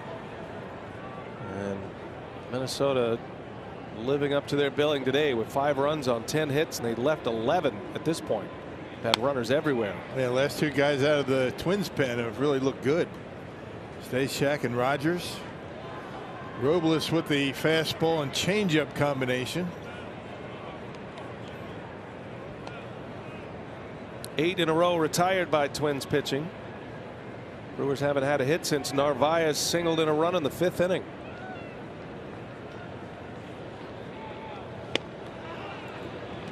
And Narvaez down on strikes. Back-to-back Ks. Hansel Robles. Hey, a reminder, you can set your compass due north Thursday nights on Bally Sports Wisconsin. Join host Travis Frank. He'll share stories and adventures of outdoor enthusiasts in the upper Midwest. Due North Outdoors. It's coming up next following Brewers Live on Bally Sports Wisconsin. First at bat for Orlando Arcia.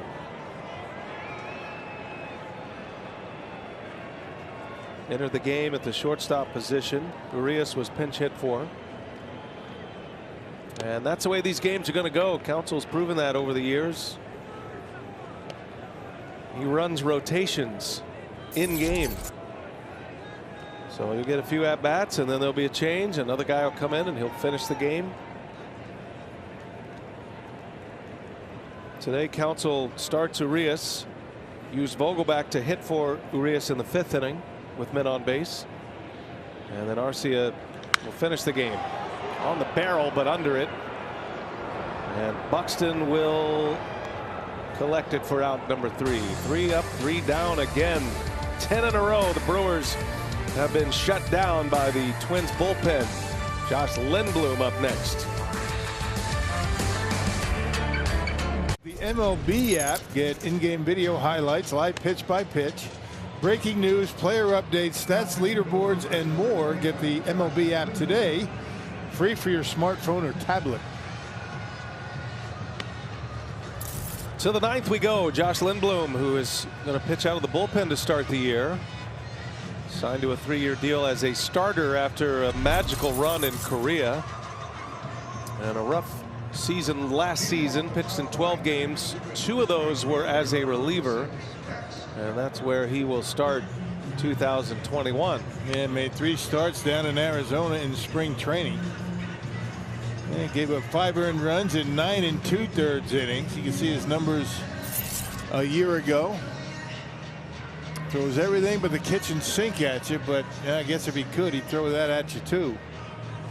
He is comfortable in a bullpen role, even though he's been starting the last 4 years, including his time in Korea, but he pitched exclusively out of the bullpen as a big leaguer with the Dodgers and then the Phillies.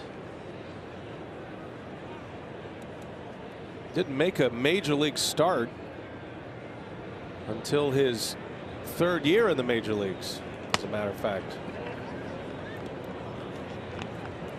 Well, let's hope he gets off to a good start. Brewers need him in that role. Facing Max Kepler, who is a home run shy of the cycle right now.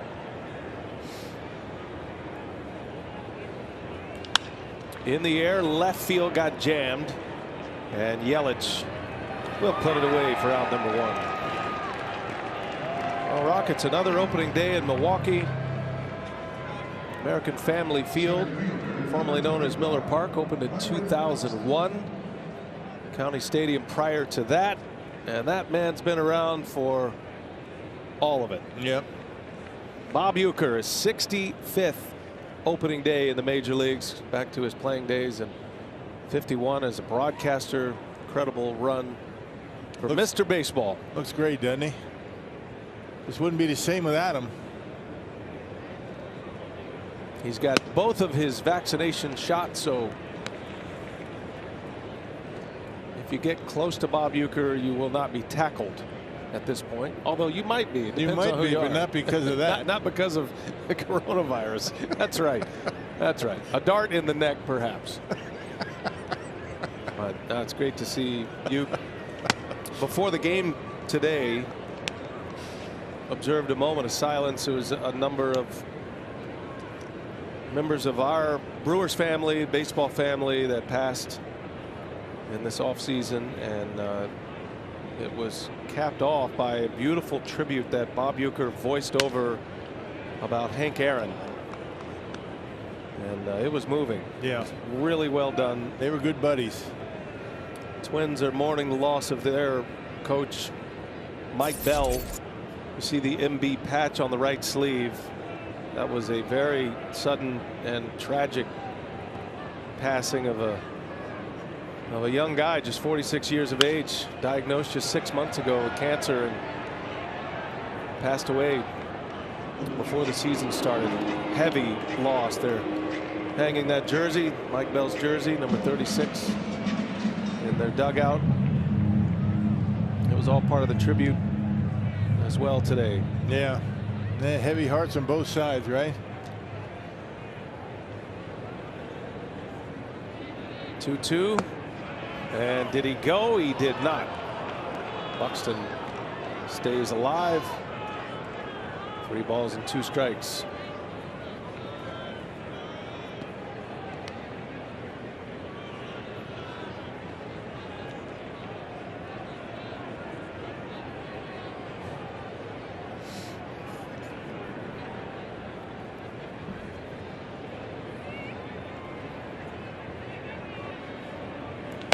He lost him.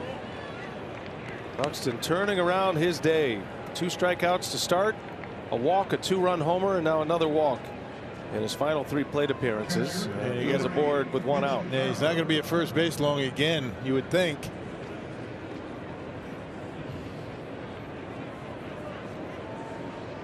That's the way this game goes. It's all about, you know, what goes through your mind in between at bats. What are you saying to yourself in that dugout? After 2 punch outs, you got to stay positive. And he did today. It's a big lead. He's got it first. Does have a steal already. Mitch Garver at the plate.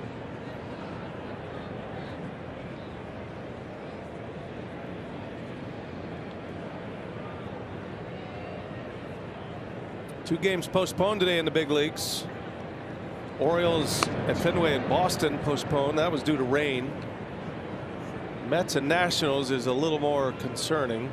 There's been a COVID outbreak among the Nationals, and their general manager Mike Rizzo is confirming that there are additional positive COVID tests. 2 more today, as a matter of fact. Bob Nightingale reported that. Garver into left field. Hit deep but playable for Yelich. Buxton's tagging, and he'll stop. Yelich with a good throw into second. 2 outs in the inning. Well, he really does put the pressure on you, doesn't he? Byron Buxton. Brock, that story about the Nationals, and they're probably going to have at least 2 games postponed. Could be the whole series, but it just reminds us, even though we're close to the finish line here, it reminds us we're not through this yet. Got to stay diligent, no doubt. Do your part. Mask up, distance. Kind of reminds you of the way the season started last year in MLB, with the COVID outbreaks with the Cardinals and the Marlins, right? The Marlins. Yeah. Marlins were first, and then the Cardinals. Actually, that they had to cancel a series in Milwaukee. Yeah, due to that. The Cardinals still very real. We're almost there.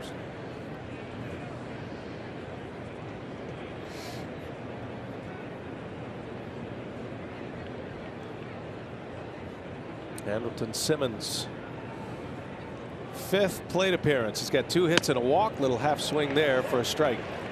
1-1 the count.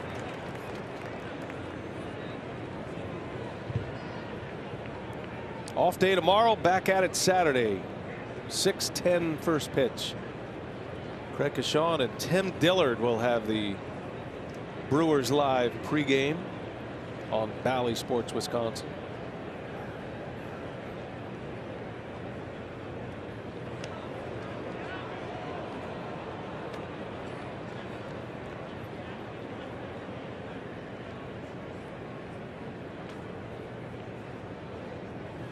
Cubs are home today, taking on the Pirates. Central Division matchup. That game's 5-2, 8th inning. Send our best to Boog Shambi, who starts his Cubs broadcasting career today with Jim DeShays. Boog's always been one of our favorites. And Lenny Casper over to the White Sox, right, to do radio. Left the Cubs television booth to do White Sox radio. Yeah. He'll do a little bit of television as well, but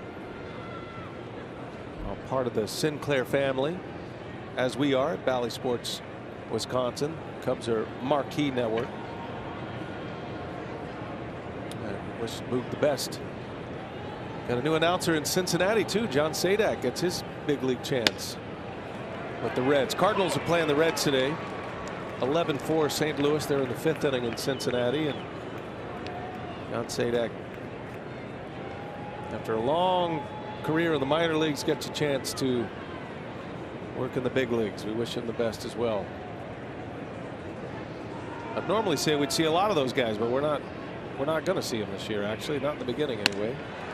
Lindblom with a strikeout, puts up a 0 in the 9th. All right, let's see if the Brewers have a comeback in them. Leave them with a memory today on opening day. We go to the last of the 9th.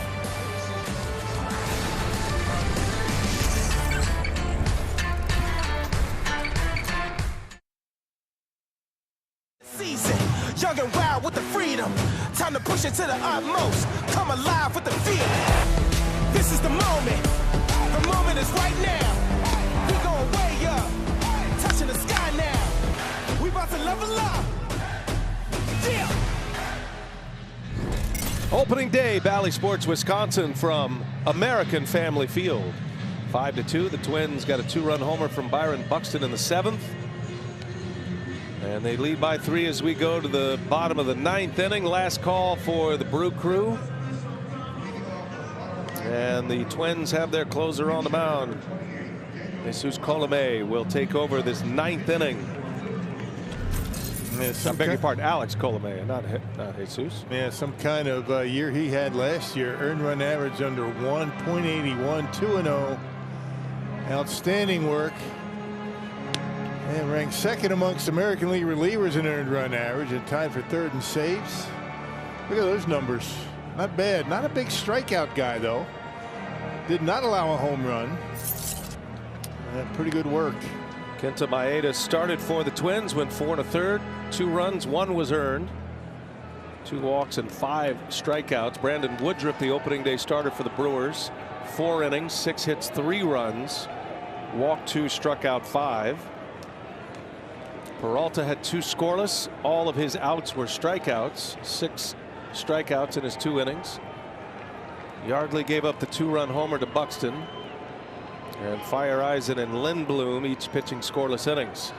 Daniel Robertson, who is put on this opening day roster. One of the last decisions that came about on the position player side. And his first at bat of the season. Super utility man here, Robertson. Play all infield positions and can play the corner outfield positions as well. High fly ball right field, routine for Kepler. One away.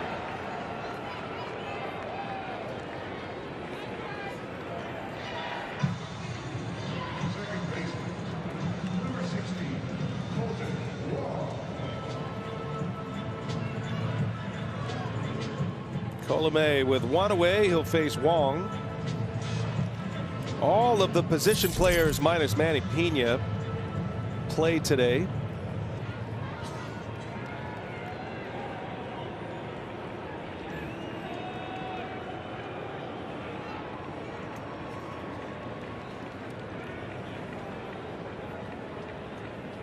The Brewers need to get a couple of men on in front of Christian Yelich.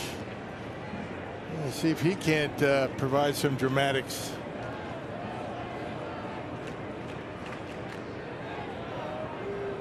Well, the part of the order to do it. Yelich got the helmet on, the gloves on. He's ready.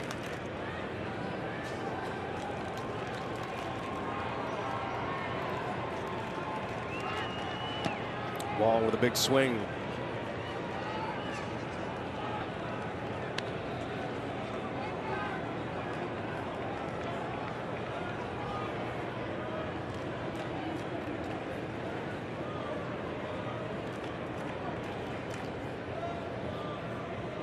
Colomé, the 6th pitcher for Minnesota. And their bullpen has locked down Brewer hitters. No hit since the 5th inning. 11 in a row retired.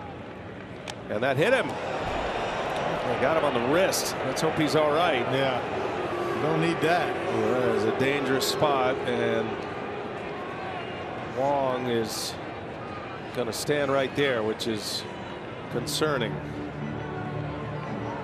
Athletic trainer Dave Yeager is out to check on him with Craig Counsell. Pinky.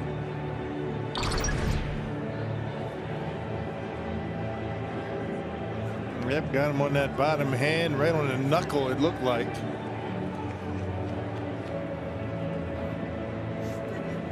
The Brewers do get one base runner, but that's not the way you want to get it. His throwing hand as well.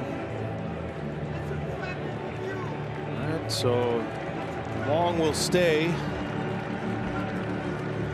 Finger giving him some trouble, but the Brewers do have a man on. I think the umpires are going to check this out. A challenge here.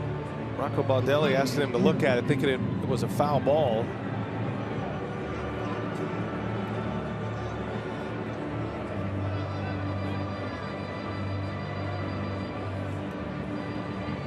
Hey, why not go with a challenge, right? What do you got to lose? Kerwin Danley's the crew chief. The umpire facing us. CB Buckner there with him.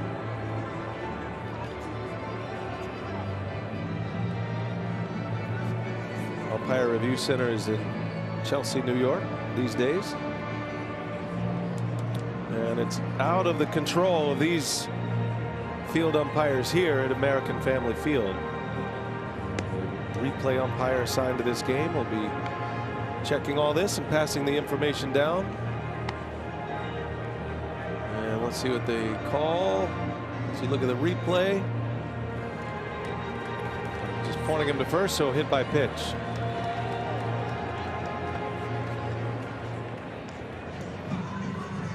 Those are rarely, if ever, overturned like that. I mean, there's nothing that would indicate otherwise. Well, the door is open a little bit. Needing to get one more batter to the plate to have a chance at the tying run at the plate. Here up 0 for 4.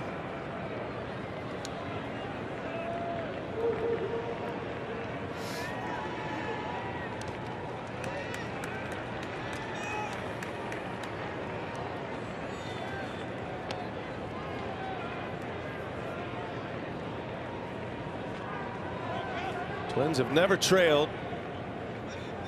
Minnesota scored 2 in the third. Brewers answered in the bottom of the third on an RBI from Shaw, bases loaded walk.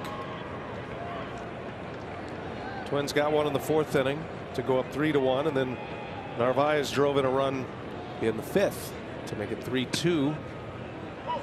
And a big moment in the game came in the seventh when Byron Buxton hit a 2-run home run off the center field scoreboard. Stretched it into the current score, 5-2 Minnesota.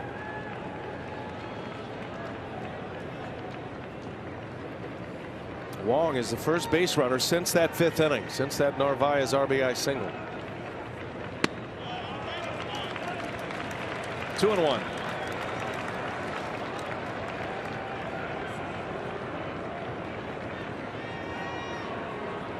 Brewers have left 9 today. And those 9 came within the first 5 innings. Just couldn't quite deliver that big inning early in this game.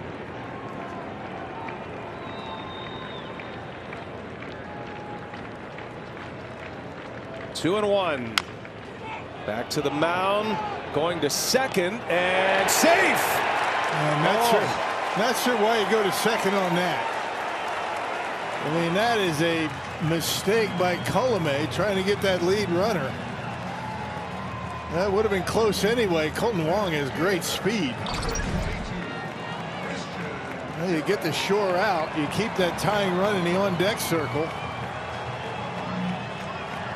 Yeah, good call. Foot off the bag. I mean, a perfect throw. It's going to be close.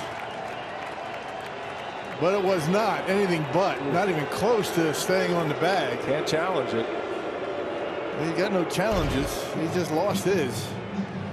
Now you got Christian Yelich representing the tying run. That's exactly what the Brewers are looking to do. Well, the Twins have opened the door twice. They had an error in the fifth inning. Brewers would eventually put runners on, and Narvaez had that base hit. Had a runner thrown out at the plate in that sequence, and Shaw, at this moment, that was the turning point in the game. Yeah, that eliminated what could have been a really big inning. Would have been a run in with bases loaded and 1 out. Instead, the Brewers couldn't do anything else. But now, a chance here with an error as Christian Yelich steps in, representing the tying run. Just the man the Brewers want at the plate in a spot like this.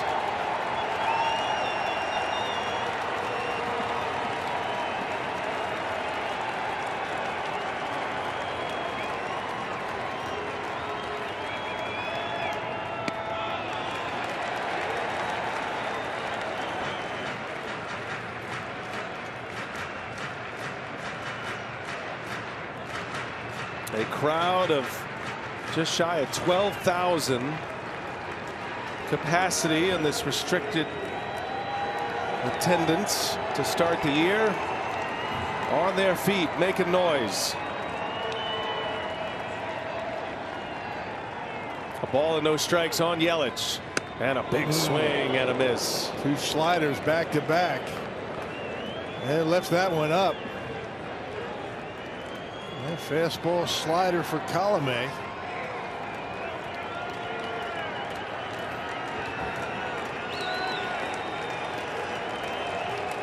Brewers have had some thrilling opening day moments through the years.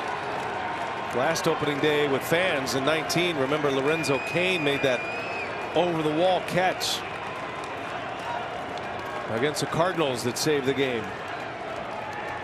2 on, 1 out. Yelich into right center, way back and off the glove of Kepler. Coming in to score is Wong.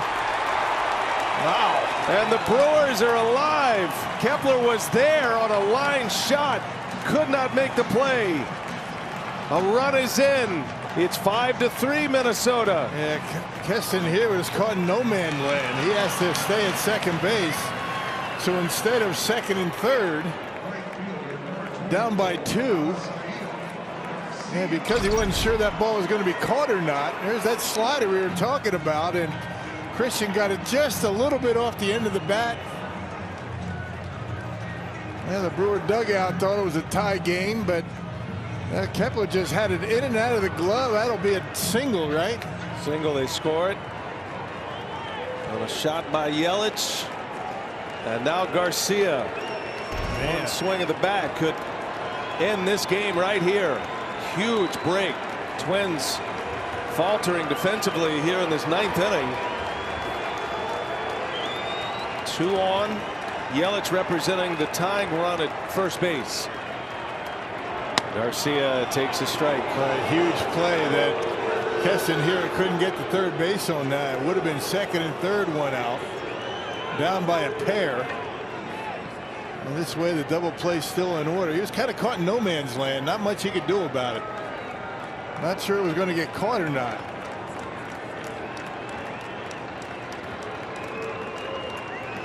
Alex Colomé. A throwing error on a throw to second. He hit a batter.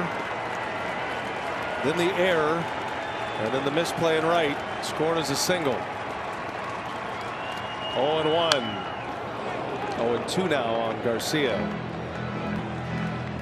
That spot behind Christian Yelich is so important for the Brewers. And it's Garcia who gets that spot to start. Had a great spring. Comes into the season really swinging the bat well. Collected hits in his first 2 at-bats. Singles.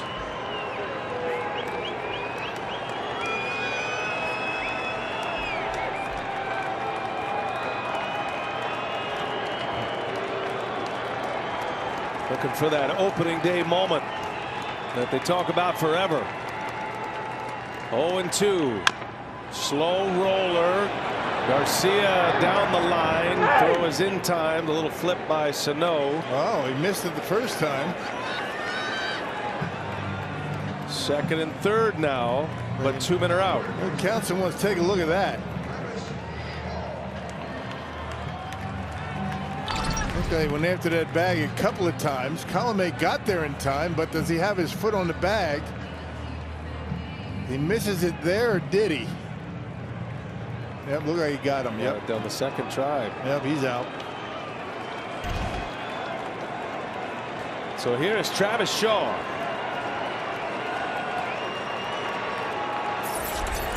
Man, it has been through the ups and the downs of this game to the extremes.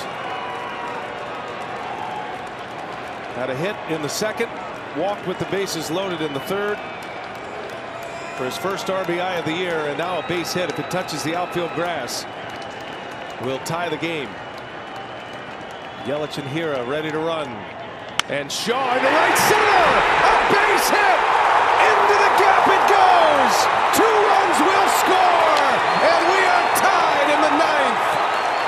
Travis Shaw, a double on the first pitch. Boy, how good does that feel for Travis? Wow. Boy, what a moment for him on opening day.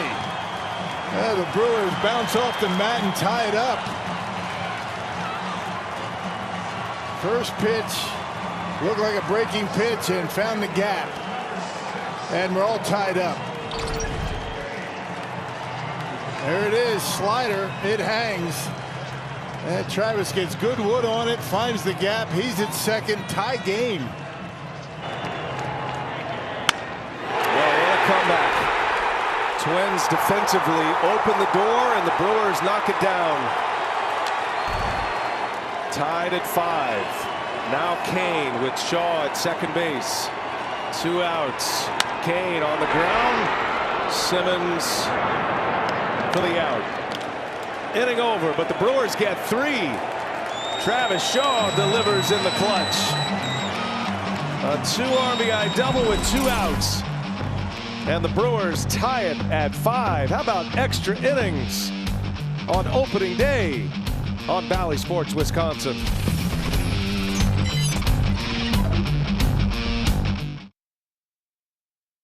Single. And then Travis Shaw delivers with a double in the right center. Plates 2. Brewers have 5 on the board to tie it up. They score 3 in the 9th. 4 of the 5 runs for Milwaukee unearned today. They'll take it. And now Josh Hader is on the mound for the Brew Crew as we go to the 10th inning. Game 1. Free baseball, Rock. Man, no kidding. Why not? I mean, it's opening day. You never know what can happen. The Brewers were the 3 spot in the 9th. Here we go. How about Josh Hader last year? 21 games, 19 innings, big strikeout totals, 31 of them for Hader. Amazing stuff for Josh. 13 saves a year ago.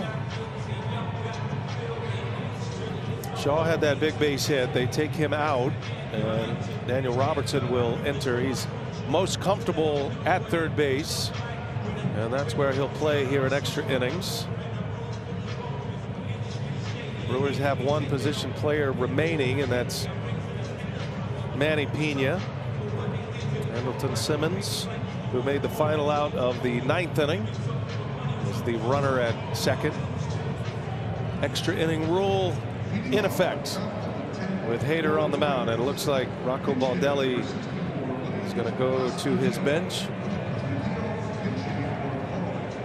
Astudillo will come off the bench to swing it for Minnesota.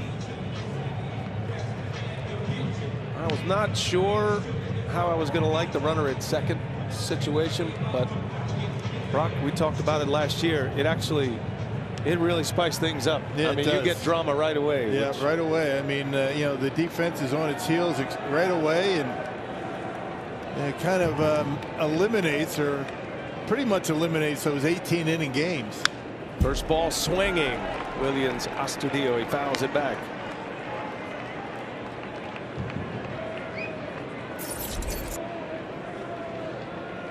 Only 2 players left for either team, and the other 2 catchers. Jeffers and Pena.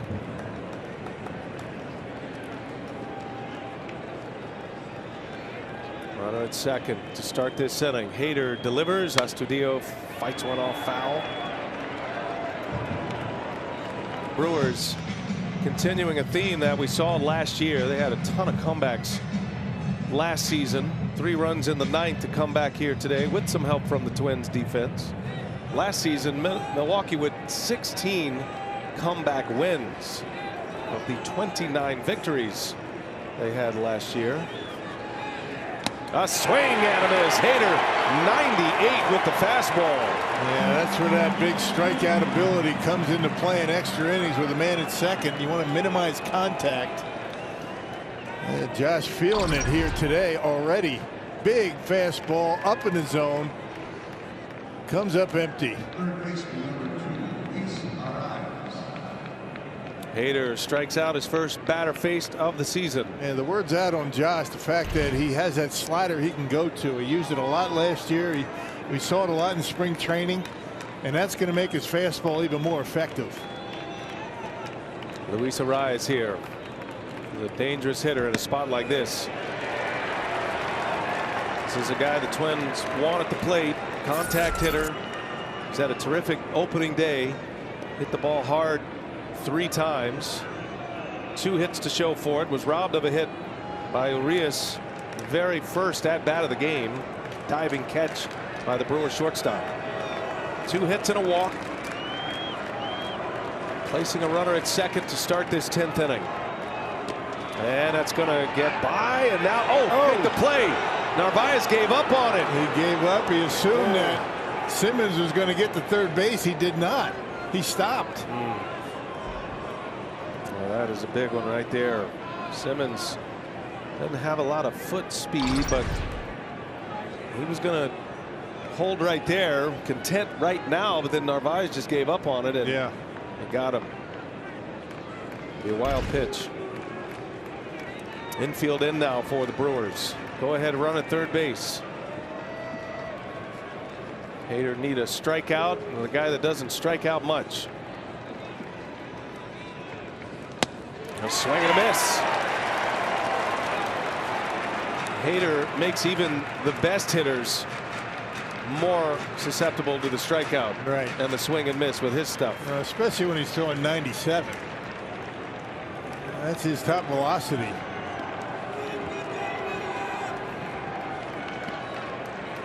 carries the go-ahead run. Brewers will have Kane at second base to start the bottom of this 10th inning. A swing and a miss. How about that? 100. Hader strikes him out, dialing it up. 100 miles an hour. I don't think we've ever seen 100 out of him before. I'm with you. That's about as good as it gets. You talk about being cranked up on opening day. Here it is, hit it. Lefty versus lefty. Good luck to you at 100 miles an hour. Right by him. Goodness. Man, that is special as it gets. 2 outs. One more piece to the puzzle here with Jake Cave at the plate instead of Josh Donaldson. Hader's tough on all hitters, but especially lefties. Cave takes strike 1. Donaldson lifted after the first inning with a hamstring injury. Came up hobbled around first base after a double in the first. Cave's been in there ever since. His 5th plate appearance. He struck out twice.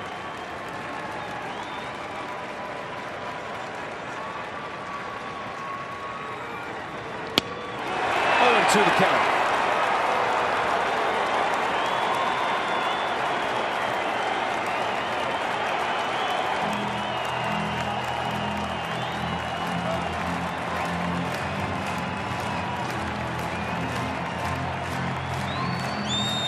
You wonder where Hader got those 2-3 extra miles. These fans in the stands. They're getting their money's worth right now. 0-2 the count. Runner at third. Ooh, in tight. Almost hit him. Yikes. You talk about adrenaline. Josh Hader's got it going now.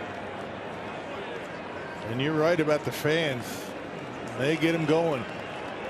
Brewers relievers in this game have 11 strikeouts. Peralta had 6. Fireeisen a couple. Lindblom had 1. Hader's got 2, and he's looking for 3.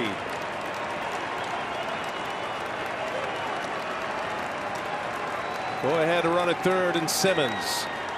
The 1-2 pitch, and a swing and a miss. He struck him out. Hader strikes out the side. 99 with that fastball. Lorenzo Cain will be the runner at second. Omar Narvaez will lead off. Here we go. Bottom of the 10th in a tie game.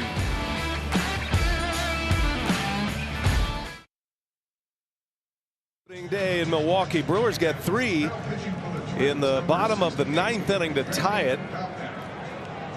And Josh Hader electrifying with 3 strikeouts in the 10th inning.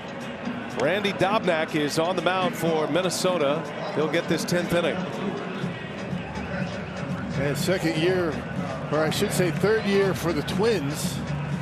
And Dobnak more of a sinker slider guy. He will throw a changeup every now and again. And the Brewers have been able to withstand, the top relievers, for the Twins. There you see his numbers a year ago. 10 appearances, 6-4 record.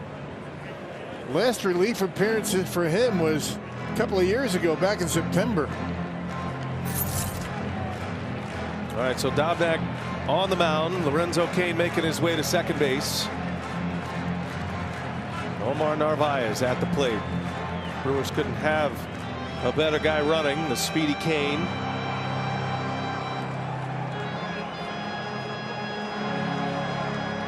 I'll tell you, have you ever seen Josh Hader throw any better than that? Not harder. No. I don't think so. Not 100. No. He had a couple of 98s, 99s, and 100. Goodness. Omar Narvaez trying to put this one away right here and now. Cain ready to run at second base. Dobnak deals, and a swing and a miss. Again, extra inning rules. The batter made the last out is the runner. Now you can pinch run for that runner. Neither manager has that option in this game with just one position player left. Counsell much more better positioned in this game now that we're in extra innings. And Narvaez base hit right field. Kane froze for a moment, and he'll stop at third. Narvaez scampers back to the bag. The safe play by Kane on the line drive.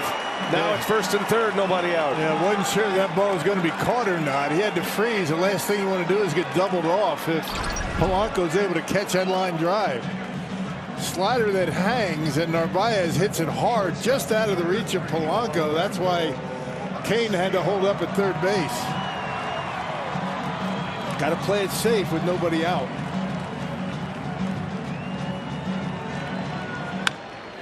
Bullet. Top spin liner by Omar Narvaez. And the Brewers now with the winning run at third base. Nobody out. Infield in and shifted to the left for Arcia, who is an excellent bunter, remember. The best on the team. He's won some games with the squeeze bunt in his career. Yeah, the other thing he did really good job of last year, just shooting the ball, choking up on that bat, just kind of shortening up that swing and punching one to right. A lot of room over there right now. Arcia second at bat. Entered the game late at the shortstop position. And Arcia, big bouncing ball. Kane's coming to the plate. It's gloved to throw home. The slide. He's safe. Ball game. The Brewers win.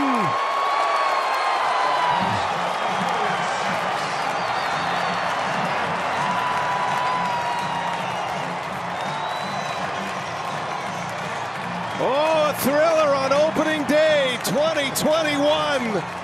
Arcia with a chopper. They're going to look at it. But it looked like Lorenzo able to get that hand in. He got a great jump off of the bag at third. Arcia with the high chopper. Boy, what a comeback here at American Family Field. What a start to the season. Man. 3 in the 9th. Scoring 1 in the 10th. Umpires taking a look. Kane with a great slide to the back of the plate. This was a heck of a play by Polanco, who's got a cannon. And look at Kane. Slide into the foul side of the plate. Ball game. Yep. Kerwin Danley's right on it. Official word coming down now. Headset is off. Safe is the call officially.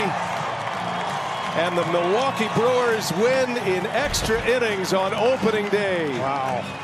Baseball is back. Fans waited a while, right? All last year, couldn't be here, and they saw a dandy here today. Wow. Nice. Lorenzo Kane scores the winning run as Arcia delivers. Didn't hit it hard, but as Yogi said, hit them where they ain't. Point is, he hit it. Put the ball in play, good things happen, right? Yep. We're getting Orlando Arcia situated here for a post-game interview with our bilingual Emmy Award-winning reporter, Sofia Minner. Take it away, Sofia. Thanks, B.A. Orlando, qué partido tan bueno. Usted no empezó el partido, pero ¿qué estaba buscando ahí en el último bateo? Mira, cuando uno no está empezando el juego siempre se mantiene ready para cualquier situación. Hoy me tocó a mí, de verdad que cuando fui a hacer turno le hice señas a Abisail que lo que quería era un rolling a segunda. Si ustedes ven el video pueden verlo y gracias a Dios me salió para allá.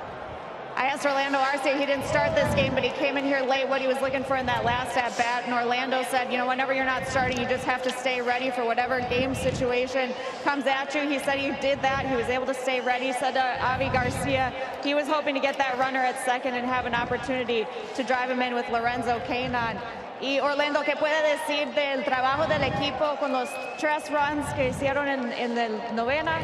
Y ahora para ganar el partido. Mira, nosotros vamos a jugar fuerte hasta el final. Ustedes vieron cómo salimos a jugar hoy. Estábamos perdiendo, remolcamos. Gracias a la fanaticada que siempre nos apoyó desde el primero hasta el último inning. Y ahí vieron el resultado. I asked Orlando just the work that this team did to come back, score the 3 runs in the 9th, and come away and win this game. He said, look, this team is going to continue to fight until the end. He said we were able to do that, and also mentioned the great fans that were here today, the energy that they gave them. Orlando, ¿cómo se siente tener todos estos fanáticos? He said he's so happy just to have these fans back and have their energy back. Gracias, Orlando. Gracias a ti, señor. Well done. It was a beautiful thing Orlando Arcia delivers once again. Rock, his third career walk-off RBI. You never know. I mean, you might not start a game, but in the National League, you never know when you're going to get in there and how important these at-bats are going to be. I mean, Orlando, he didn't hit it hard, but the point is, I mean, he made contact. Lorenzo Cain couldn't ask for a better guy at third base. Got a great jump. But how about the Brewers pitching staff? My goodness. I mean, 17 punch-outs today, and the bullpen got most of those. I mean, what a game here at American Family Field. First game in this ballpark at American Family Field, and what a treat that we were treated to today. Hader strikes out the side in the 10th. Cain scores on the Baltimore chop from Orlando Arcia. Now Brewers Live postgame coming your way. Welcome to the crew, Tim Dillard. That's going to be fun to talk about. He'll join Craig Kashawn when we continue on Bally Sports Wisconsin.